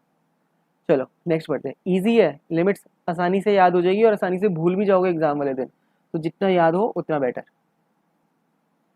नेक्स्ट ये TY के 11 हम कर चुके हैं।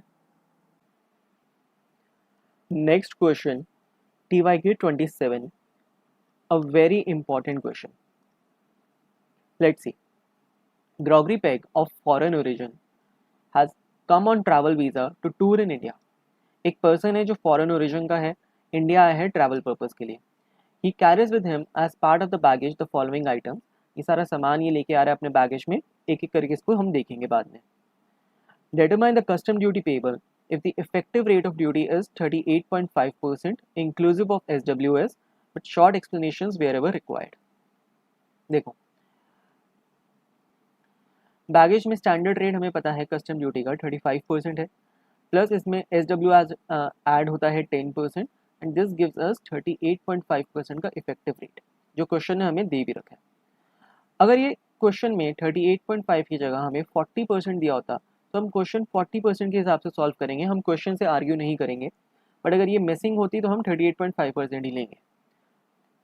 पहली बात तो ये। अब एक पर्सन है फॉरेन ओरिजिन का, इंडिया आया है ट्रैवल करने। हमने दो रूल्स देखे थे, रूल 3 और रूल 4। 3 बात करता था person travelling other than Nepal Bhutan Myanmar, और 4 बात करता था नेपाल भूटान म्यांमार से अगर ट्रैवल कर रहा है।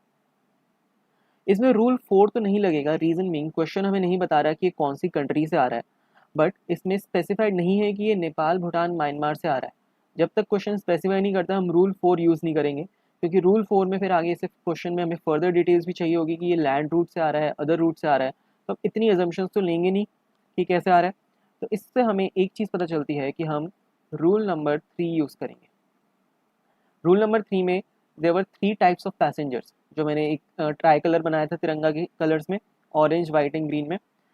ये पर्सन फॉल करता है वाइट कलर वाले पर्सन में, that is a tourist of foreign origin. और इसके लिए हमने देखा था पर्सनल इफेक्ट और ट्रैवल सोवेनिर्स तो फ्री ऑफ कॉस्ट अलाउड थे। Other articles other then annexure 1 15,000 तक की वैल्यू के ला सकता है। ये तो हमारा पूरा कंसेप्ट है। अब इसको एग्जाम में कैसे लिखना है, किस तरीके से क्वेश्चन सॉल्व करना है, तो मैंने एक आंसर का यहाँ पे जो एरिया है ब्लैंक छोड़ा है, ताकि हम इसे पूरा लिखेंगे, सॉल्व करेंगे एग्जाम के हिसाब से।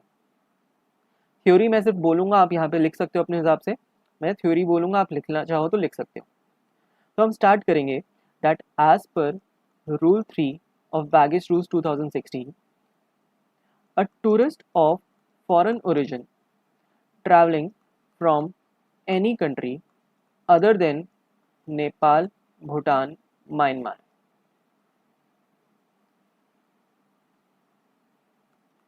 is allowed duty free clearance of following items. Number 1, personal effects and travel souvenirs. Number 2, other articles up to a value of 15,000 excluding articles mentioned in Annexure 1. तो ये तो हमने अपना पूरा रूल समझा दिया जो थ्योरी पोर्शन है, ठीक है। अब आते हैं इसको न्यूमेरिकल हम कैसे सॉल्व करेंगे, क्योंकि हमें कस्टम ड्यूटी कैलकुलेट करनी है, वो इसका मेन फोकस है। और ये नोट्स लिखना, ये जो हमने रूल लिखा है ये भी लिखना ज़रूरी है, क्योंकि यहाँ पे क्वेश्चन खुद स्पेसिफाई कर रहा है with short explanations wherever required. हमें एक्सप्लेनेशंस भी देनी है अपने जो भी हमने चीज़ें ली है।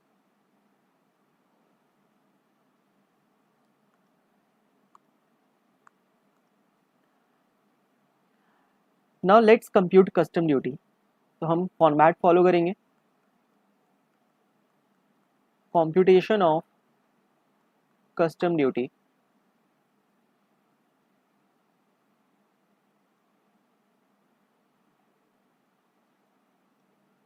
यहाँ पे अमाउंट आ जाएगी। सबसे पहले ये पर्सन लेके आ रहा है अपने साथ travel souvenirs worth 85,000। Travel souvenirs हमें पता है फ्री ऑफ कॉस्ट अलाउड है,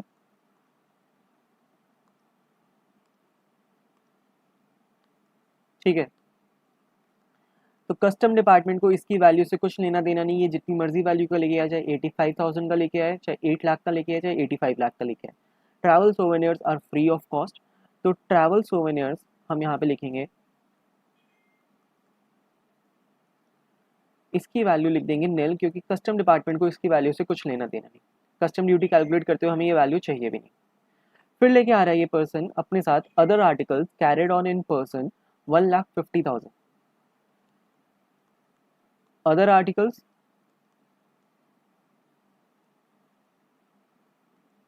कैरिड इन पर्सन 1,50,000 रुपए की ये वैल्यू लेके आ रहा है अपने साथ, ठीक है। Next he is carrying 120 sticks of cigarettes of 100 each, जिसकी वैल्यू बनती है 12,000। 120 इंटू में 100, 12,000 रुपए की सिगरेट्स कैरी कर रहा है। नंबर ऑफ स्टिक्स है 120। अब देखो हमने एनेक्जर 1 में पढ़ा था कि सिगरेट्स की एक्सीडिंग 100 क्वांटिटी, अगर 100 से ज़्यादा सिगरेट्स कैरी करता है अपने साथ तो वो एनेक्जर 1 में आ जाती है, और उससे कम करता है तो उसको फ्री बैगेज अलाउंस में कैरी कर सकता है। ही इज कैरिंग 120, तो कस्टम ड्यूटी लगेगी on cigarettes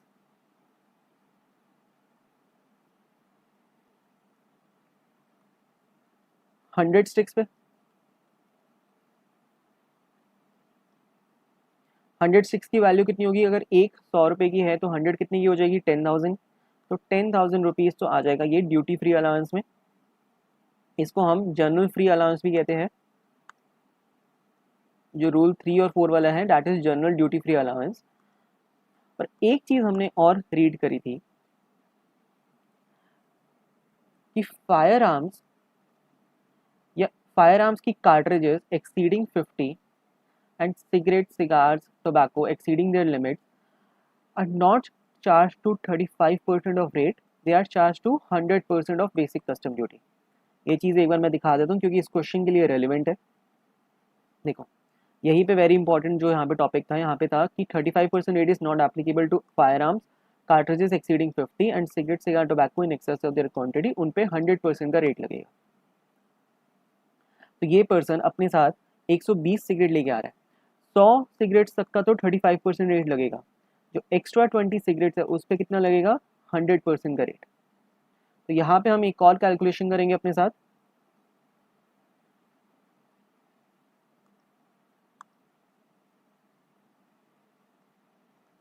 cigarettes, one second,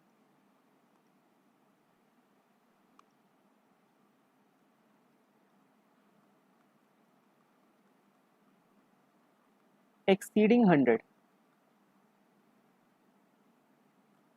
that is 20 sticks, इसकी वैल्यू कितनी हो गई, 20 स्टिक्स इंटू 100 रुपीज़, 2,000 रुपीज़ की ये वैल्यू है सिगरेट्स की, ठीक है। ये एक डिफरेंट कैलकुलेशन है।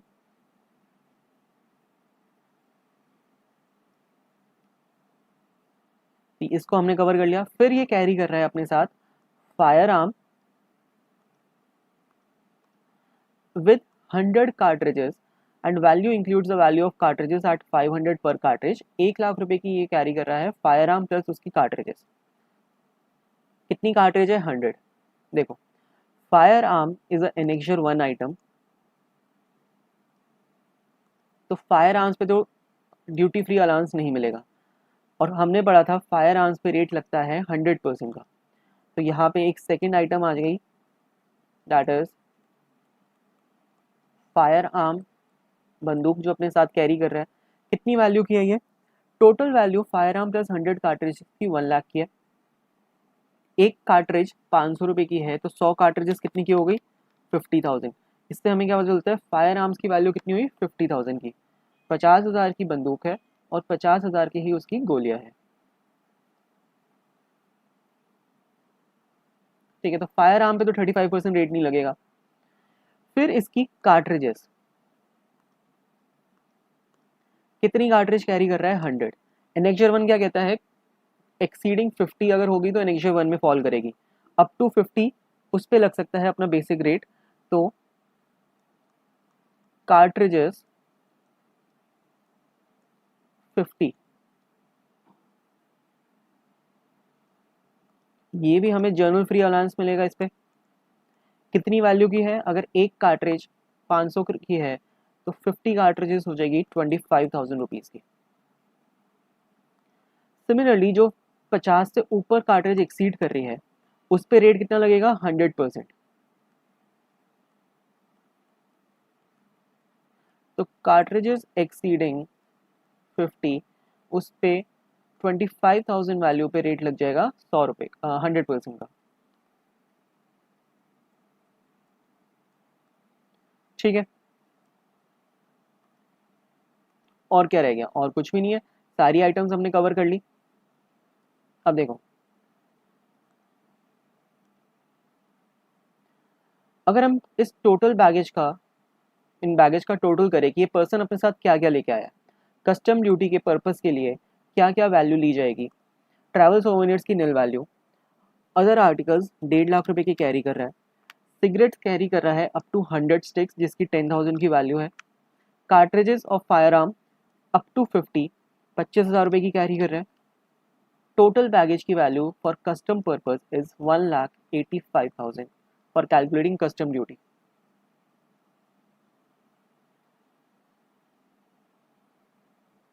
This is baggage that can be accommodated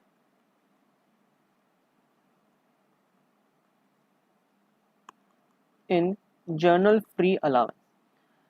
इतना अमाउंट का बैगेज जर्नल फ्री अलाउंस में अकोमोडेट कर सकते हैं। इसमें से हम माइनस करेंगे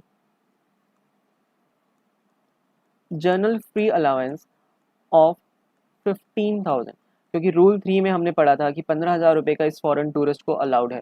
तो 15,000 रुपये ये फ्री ऑफ कॉस्ट इंडिया में इंपोर्ट कर सकता है अपना बैगेज, और बाकी बैगेज पे इसे देनी पड़ेगी custom duty.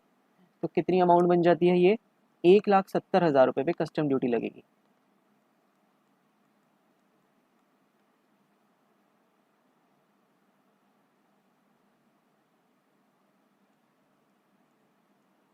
This is baggage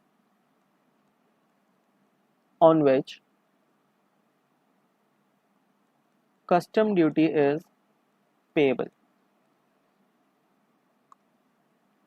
custom duty का रेट कितना है, 38.5%। तो 1,70,000 पे 38.5% एट द रेट 38.5%, तो कस्टम ड्यूटी कितनी आ जाएगी हमारे पास, 65,450 रुपीज़ की कस्टम ड्यूटी ये पे करेगा अपने इस बैगेज पे। ठीक है,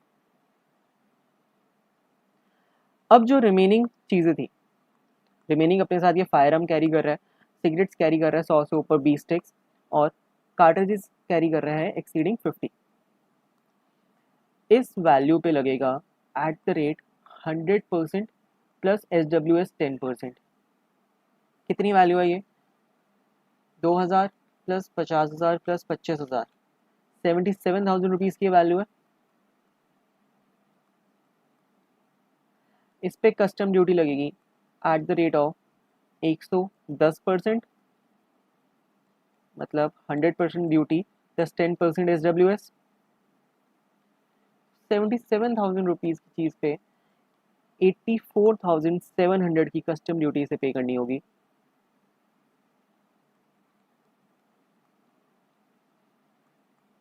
इन आइटम्स में, ठीक है। और यहाँ पे हम एक नोट लिखेंगे, नोट में बोलता हूँ, आप एक बार लिख सकते हो यहाँ पे।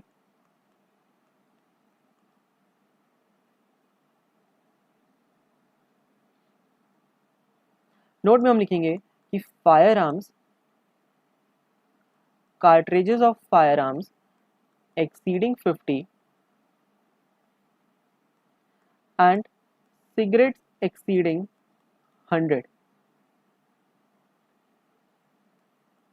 are not chargeable to rate applicable for baggage, that is 38.5%. These items are charged at the rate 100% plus 10% SWS. ठीक है, इतना सा एक नोट हमें देना है इस कैलकुलेशन के लिए कि हमने इसको 100% क्यों लिया है, ये हमने नोट देना है. ठीक है, आई होप ये चीज़ क्लियर होगी. ये नोट मैं आपको पढ़वा भी देता हूँ. यहाँ पे कहाँ पे लिखा हुआ है हमने, देखो ये चीज़ है. The rate of 35% is not applicable, ऐसा भी हम लिख सकते हैं, to firearms, cartridges, cigarettes, cigars, tobacco. These items are charge 100% plus SWS. ठीक है, तो this was our question. Exam में अगर आएगा ये 4 मार्क्स का क्वेश्चन आएगा. इस तरीके से हमें पूरा सब कुछ लिखना भी है, सारे रूल्स एक्सप्लेन करने हैं, हर एक चीज़ की हमने जो कैलकुलेट करी है ऐसे हमें नोट्स भी देने हैं. तो दिस वॉज आवर आंसर. एक चीज़ मैं बता दूं, ICAI ने जब इसको सॉल्व करा है, ICAI ने ये अमाउंट निकाली है, सिर्फ ये फर्स्ट कैलकुलेशन करी है computation of custom duty 65,000 rupees की, और ऐसा नोट लिख के दे दिया कि फायर आर्म्स, कार्ट्रिजेज और सिगरेट्स पे 35% नहीं लगेगा, 100% का रेट लगेगा. ICAI ने ये 100% वाली कैलकुलेशन नहीं करी, ये रेट कस्टम ड्यूटी नहीं निकाली, इसको स्किप कर दिया. बट एग्ज़ाम में हम इसे करेंगे क्योंकि एग्जामिनर एक्सपेक्ट करेगा कि हम ये सब सॉल्व करें, क्योंकि अगर हमें पता है 100% रेट लगेगा, क्वेश्चन कह रहा है कि डिटरमाइन करो कस्टम ड्यूटी, तो हमें ये निकालनी पड़ेगी. आगे अगर ICAI का फॉर्मेट फॉलो करना है तो बस यहाँ तक क्वेश्चन था, ये वाला पार्ट स्किप कर सकते हो. तो this was our question number 27. Next question TY के 30, ये एक रिपीटेड क्वेश्चन है.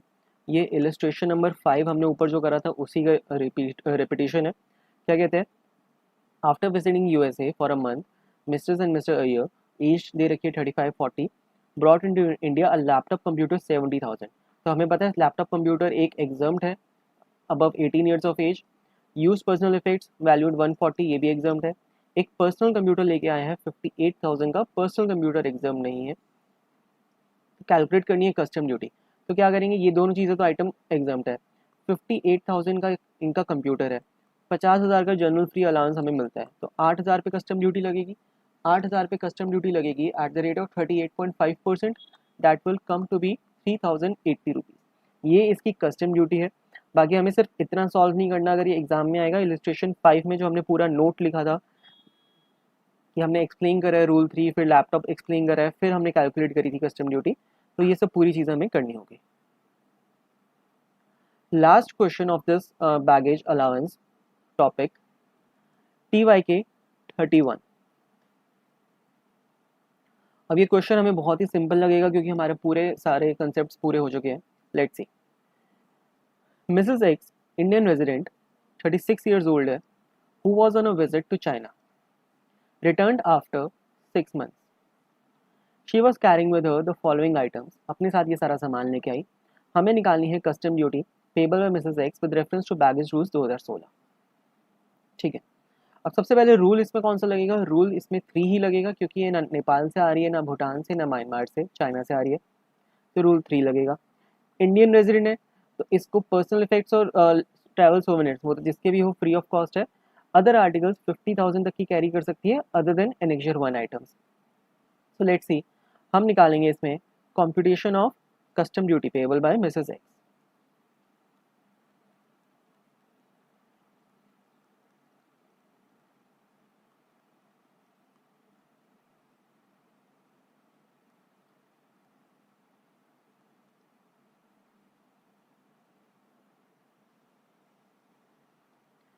Personal effects 75,000.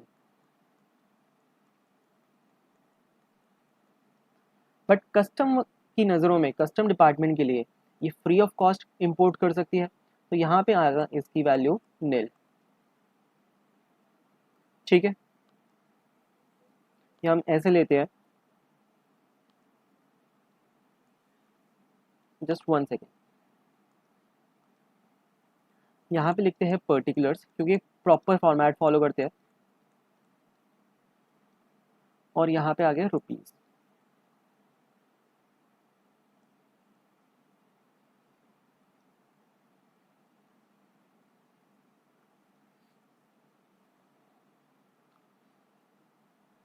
So she is carrying personal effects.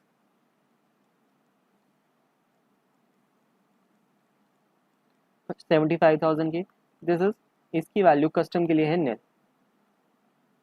ठीक है, यहाँ पे हम लिख सकते हैं एक्सप्लेनेशन, इसके साथ भी लिख सकते हैं अलग से नोट 1 करके भी, क्योंकि एक्सप्लेनेशन लिखनी जरूरी है कि हम nil क्यों ले रहे हैं। तो हम लिखेंगे एज पर रूल 3, ये पहले भी लिख सकते हैं बाद में भी लिख सकते हैं, ये जर्नल फ्री अलाउंस है, ड्यूटी फ्री अलाउंस है, जर्नल फ्री अलाउंस है। फिर आता है लैपटॉप कंप्यूटर। लैपटॉप लैपटॉप भी हमें पता है, अगर एक पर्सन लाता है 18 ईयर्स के ऊपर का, एक लैपटॉप हम कैरी कर रहे हैं और वो क्रू का मेंबर नहीं है, तो वो भी नील माना जाएगा, उस पर भी कस्टम ड्यूटी नहीं लगेगी। यही चीज़ हमें यहाँ पे एक्सप्लेन करनी है, that if carried by 18 years और above, not a crew member. मैं चलो लिख नहीं रहा, इसको आप लिख सकते हो क्योंकि हमें कंसेप्ट तो पता ही है, तो वो फ्री ऑफ कॉस्ट है।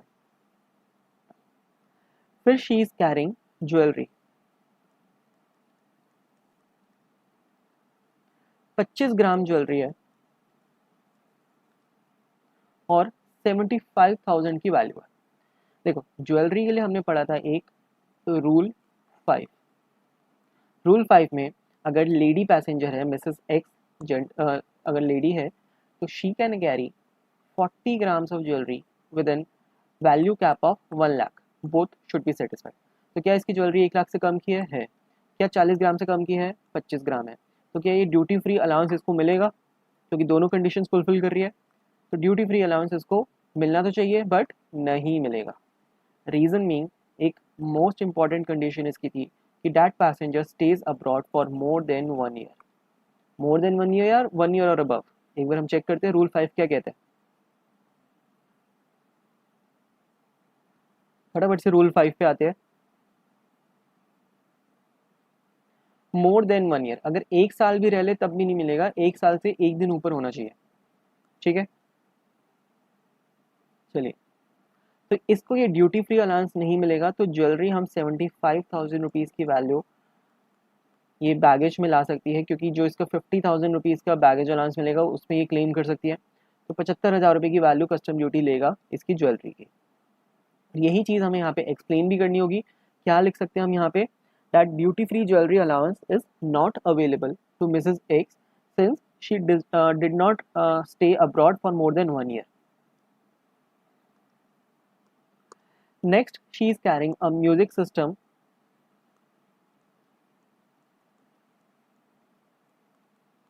जिसकी वैल्यू है 50,000 रुपीज़ की।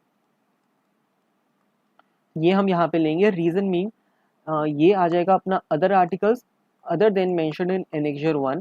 तो म्यूजिक सिस्टम है, अदर आर्टिकल है, एनेक्सर 1 में म्यूजिक सिस्टम नहीं लिखा, एलसीडी एलईडी लिखा है, एलईडी टीवी है, बट ये चीज़ नहीं है। तो 50,000 रुपये की वैल्यू का ये मिल जाएगा इसे। तो टोटल बैगेज इसका बना है 50 + 75, 1,25,000 रुपये का टोटल बैगेज वैल्यू कैरी कर रही है कस्टम डिपार्टमेंट की नज़रों में। इसमें से हम लेस कर देंगे जर्नल फ्री अलाउंस, कितना मिलेगा इसे बीइंग इंडियन रेजिडेंट, 50,000 का जर्नल फ्री अलाउंस मिलेगा। तो baggage on which custom duty is, इसको मैं अच्छे से लिख देता हूँ,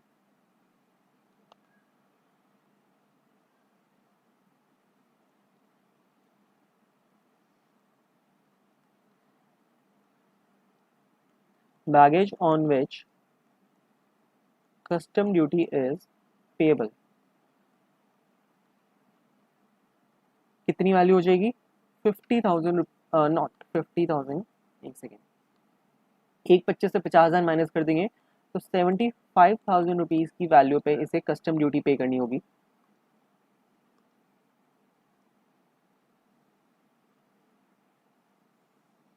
ठीक है, और कस्टम ड्यूटी का रेट क्या लगेगा? क्वेश्चन में तो हमें बताया नहीं है कि कितना रेट है, तो क्या करें, कितना रेट ले? हमें पता है कि 35% का रेट लगता है प्लस 10% SWS, तो इफेक्टिव रेट पड़ता है 38.5%। तो 75,000 इंटू में 38.5% गिव्स अस 28,875 रुपीज़ की कस्टम ड्यूटी इनको पे करनी होगी। ठीक है, आई होप ये चीज़ समझ आई होगी, क्योंकि ऐसे ही क्वेश्चन एग्जाम में आएंगे। तो विद दिस हमारे बैगेज के क्वेश्चन सारे खत्म होते हैं जो स्टडी मैट में गिवन है। इसके अलावा अगर कोई इंपॉर्टेंट क्वेश्चन मुझे मिलता है जो हाँ किसी पास्ट एग्जाम में है, आरटीपी में या एमटीपी में गिवन है, तो वो भी मैं कवर करने के लिए ट्राई करूँगा एक किसी और वीडियो में। तो बट आईसीए के स्टडी मैट के हिसाब से हमारे ये रूल्स और इसके क्वेश्चंस खत्म होते हैं। अब एक छोटा सा टॉपिक बच जाता है इस पूरे चैप्टर का, जो 3 रूल्स बचते हैं उसको हम कवर करते हैं। हमने रूल 3, 4 और 5 कवर करा। अब एक आता है रूल 6, 8 और 9। इसको हम फटाफट से देख लेते हैं और उसके बाद हमारा ये चैप्टर खत्म। सबसे पहले रूल 9, क्रू बैगेज। जो क्रू कैरी कर रहे बैगेज, उसके लिए हम देखते हैं। It says that these baggage rules are also applicable to the members of the crew engaged in foreign-going conveyance for importation of their baggage when they are finally paid off on termination of their engagement. जो हमने ऊपर baggage rules पढ़े वो crew member के लिए भी applicable है। Crew member carry कर सकता है, बट हमने एक चीज़ पढ़ी थी क्रू के लिए ड्यूटी एग्जम्पशन, जो यहाँ पे था कि क्रू के लिए सिर्फ पर्सनल यूज गुड्स ही ड्यूटी फ्री अलाउड है, बाकी चीज़ें नहीं है। अगर वो गिफ्ट या ट्रैवल सोवेनियर्स कैरी कर रहा है क्रू, तो वो अलाउड नहीं करेंगे, सिर्फ पर्सनल यूज ही गुड्स अलाउड है। इसके अलावा और क्या कहते हैं यहाँ पे, other crew of a vessel और aircraft will be allowed to bring items like chocolates, cheese, cosmetics और other petty gift items for their personal और फैमिली यूज नॉट एक्सीडिंग 1500 रुपये। देखो क्रू का क्या है, रोज ही एक जगह से दूसरी जगह जाते हैं, फिर वापस इंडिया आते हैं रोज या हर 2-4 दिन बाद, तो उनका तो लगा आना जाना लगा रहता है। अगर इनको भी, अगर इंडियन रेजिडेंट है, क्रू इंडियन रेजिडेंट है, 50,000 अलाउ कर दिया जाए अदर आर्टिकल्स, पर्सनल इफेक्ट्स तो इनको फ्री ऑफ कॉस्ट अलाउ कर ही रहा है, उसके लिए कोई रूल नहीं है कि पर्सनल इफेक्ट जो भी अपने रोज़ के लिए इनको चीज़ें चाहिए, अपना 3 दिन की अगर है, अगर इंडिया से यूएस से ट्रैवल कर रहे हैं फ्लाइट में कोई एयर हॉस्टेस, अपने क्लोथ्स लेके जाएंगे, अपने फूड आइटम्स जो भी डेली आइटम्स की रिक्वायरमेंट है, वो फ्री ऑफ कॉस्ट अलाउड है पर्सनल आइटम। बट अगर इनको भी 50,000 अलाउ कर दे, तो ये तो महीने में कितनी बार 50-50 हज़ार की आइटम्स ले आएंगे। ठीक है, इनका तो रोज़ का ही काम है आना जाना, तो वो चीज़ अलाउड नहीं है। इनको कहा है कि चॉकलेट्स ले आए, चीज़, कॉस्मेटिक्स, ये कोई भी गिफ्ट आइटम्स ले आए, इट शुड नॉट एक्सीड 1500 रुपये। ठीक है, और क्रियो के लिए हमने देखा था इनको लैपटॉप भी अलाउड नहीं है, ये लैपटॉप ले आए, तो सिर्फ 1500 रुपये तक की आइटम्स ला सकते हैं अपने पर्सनल गुड्स के साथ। That's it. ये रेलिवेंट बन जाता है एमसीक्यू के लिए। फिर आता है एक अनअकम्पनीड बैगेज, भी हमने पढ़ा था बैगेज की डेफिनेशन में, that baggage includes unaccompanied baggage. तो अनअकम्पनीड बैगेज क्या होता है, जिसके साथ पैसेंजर ट्रैवल नहीं कर रहा। अनअकम्पनीड बैगेज एक तरीके से कोरियर के थ्रू हम भेज देता है बैगेज अपने आप। ठीक है, तो इस पे भी रेट लगेगा, 35% का रेट ही है, तो रेट में कोई चेंज नहीं है। फिर 2 प्रोविजंस है एमसीक्यू के लिए, वो हम देख लेते हैं। Above provisions are also applicable to unaccompanied baggage unless specifically excluded. यानी कि जो हमने ऊपर रूल्स पढ़े वो सब अनअकम्पनीड बैगेज पे भी लगेंगे, जब तक उसे एक्सक्लूड ना करा जाए स्पेसिफिकली। और जो हमने रूल 3 और 4 पढ़ा था, उसमें अनअकम्पनीड बैगेज को एक्सक्लूड करा गया।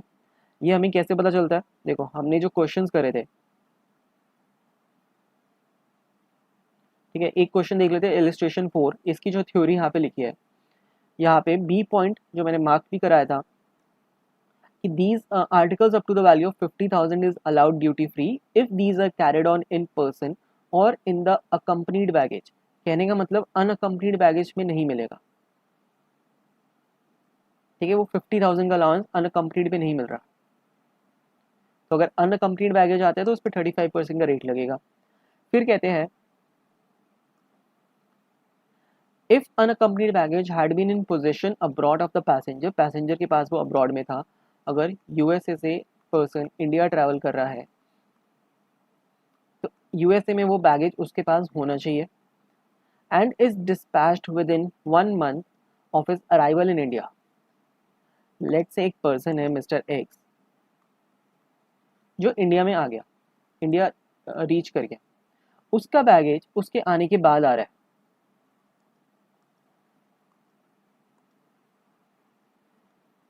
और कब तक आ रहा है, 1 महीने के अंदर अंदर, विद इन 1 month, तो वो अनअकम्पनीड बैगेज कहलाएगा, कोरियर नहीं कहलाएगा। तो dispatch with in 1 month of his arrival in India, यानी कि 1 महीने के अंदर अंदर वो आ जाए तो अनकम्प्लीट बैगेज कहलाएगा। 35% का उस पर रेट लगेगा, या जो भी उसके रूल्स की एग्जाम्पशन मिलनी है वो मिलेगी, वो कोरियर नहीं कहलाएगा। और एक्सटेंशन मिल सकती है इसके लिए। बट ऐसा भी हो सकता है कि मिस्टर एक्स तो अभी आया नहीं, इंडिया पहुंचा नहीं, हो सकता है बाद में आए, उसका बैगेज पहले पहुंच जाए, before arrival of mister X. तो unaccompanied baggage can also land in India up to 2 months before arrival of the passenger. Passenger के आने से पहले उसका सामान आ सकता है, 2 महीने पहले तक।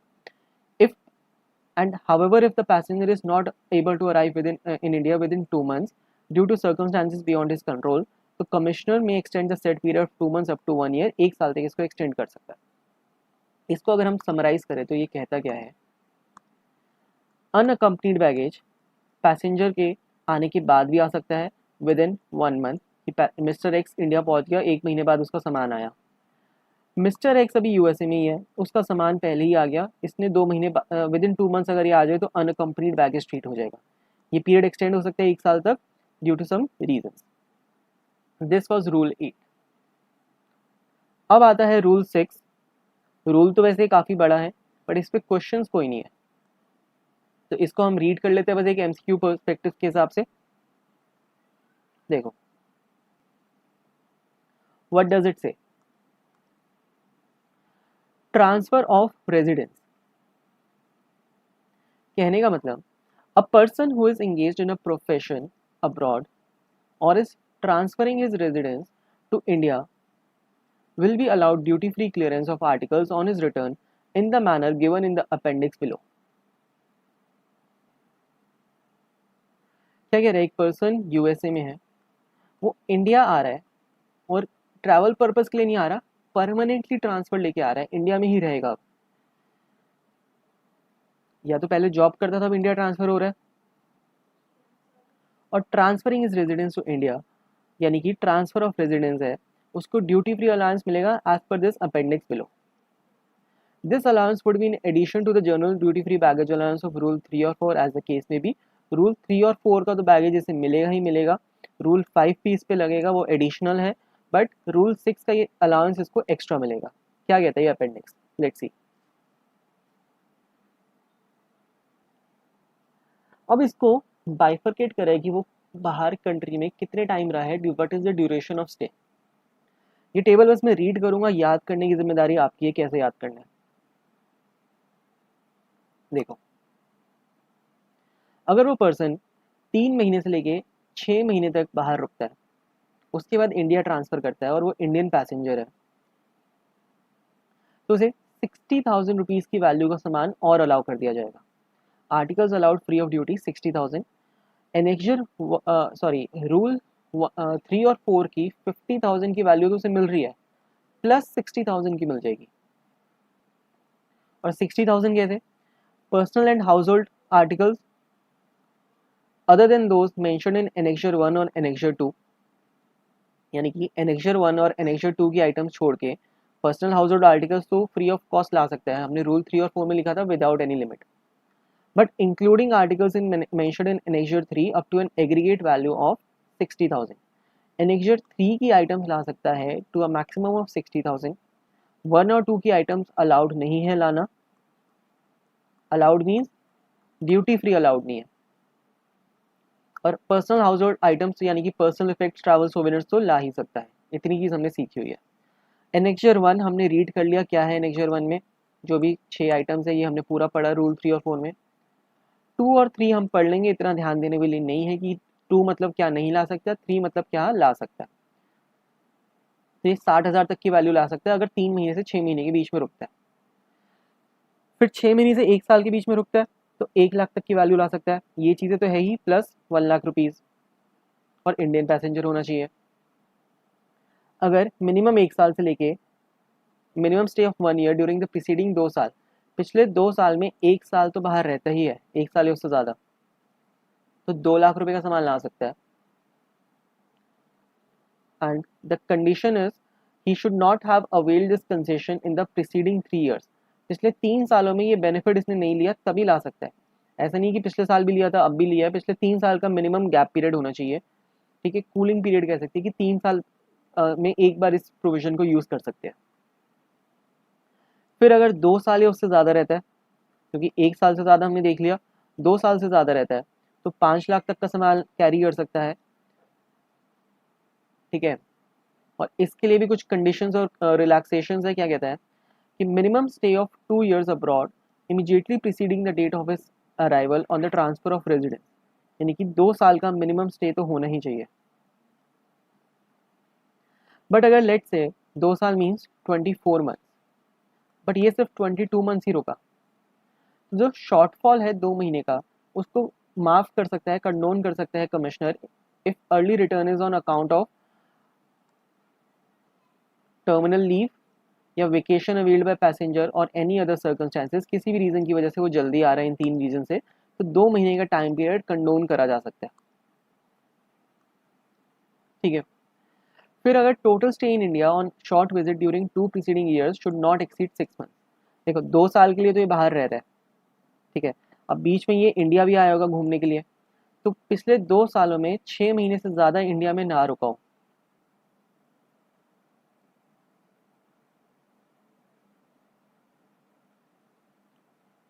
ठीक है,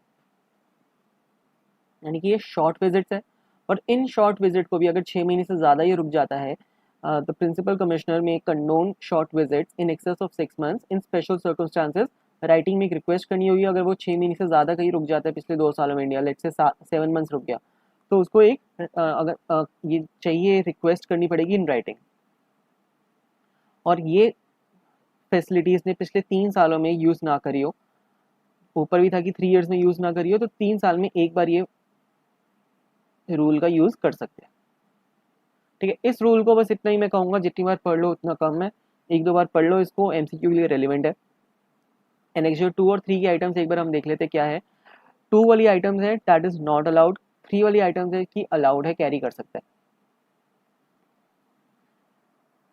ठीक है, क्या अलाउड नहीं है इसको रीड कर लेना, कुछ समझाने वाला नहीं है। क्या अलाउड है इसको भी रीड कर लेना। एक चीज़ बस देखना, दोनों में एक चीज़ कॉमन है, अगर कोई डोमेस्टिक फ्रिज है, रेफ्रिजरेटर, जिसकी कैपेसिटी है 300 लीटर से ऊपर, तो वो अलाउड नहीं है इन ड्यूटी फ्री में। अगर विद इन 300 लीटर्स है तो वो अलाउड है, मतलब वो छोटा फ्रिज है 300 लीटर तक का तो अलाउड है, उससे बड़ा है तो अलाउड नहीं है। बस ये एक चीज़ एमसीक्यू के लिए ज़्यादा रेलिवेंट हो सकती है, बाकी और कुछ भी नहीं है। विद दिस हमारा बैगेज पूरा ख़त्म होता है आज विद क्वेश्चंस। इसकी जितनी प्रैक्टिस करो क्वेश्चंस की उतना अच्छा है। ठीक है, मिलते हैं हम किसी नेक्स्ट टॉपिक में। Thank you very much.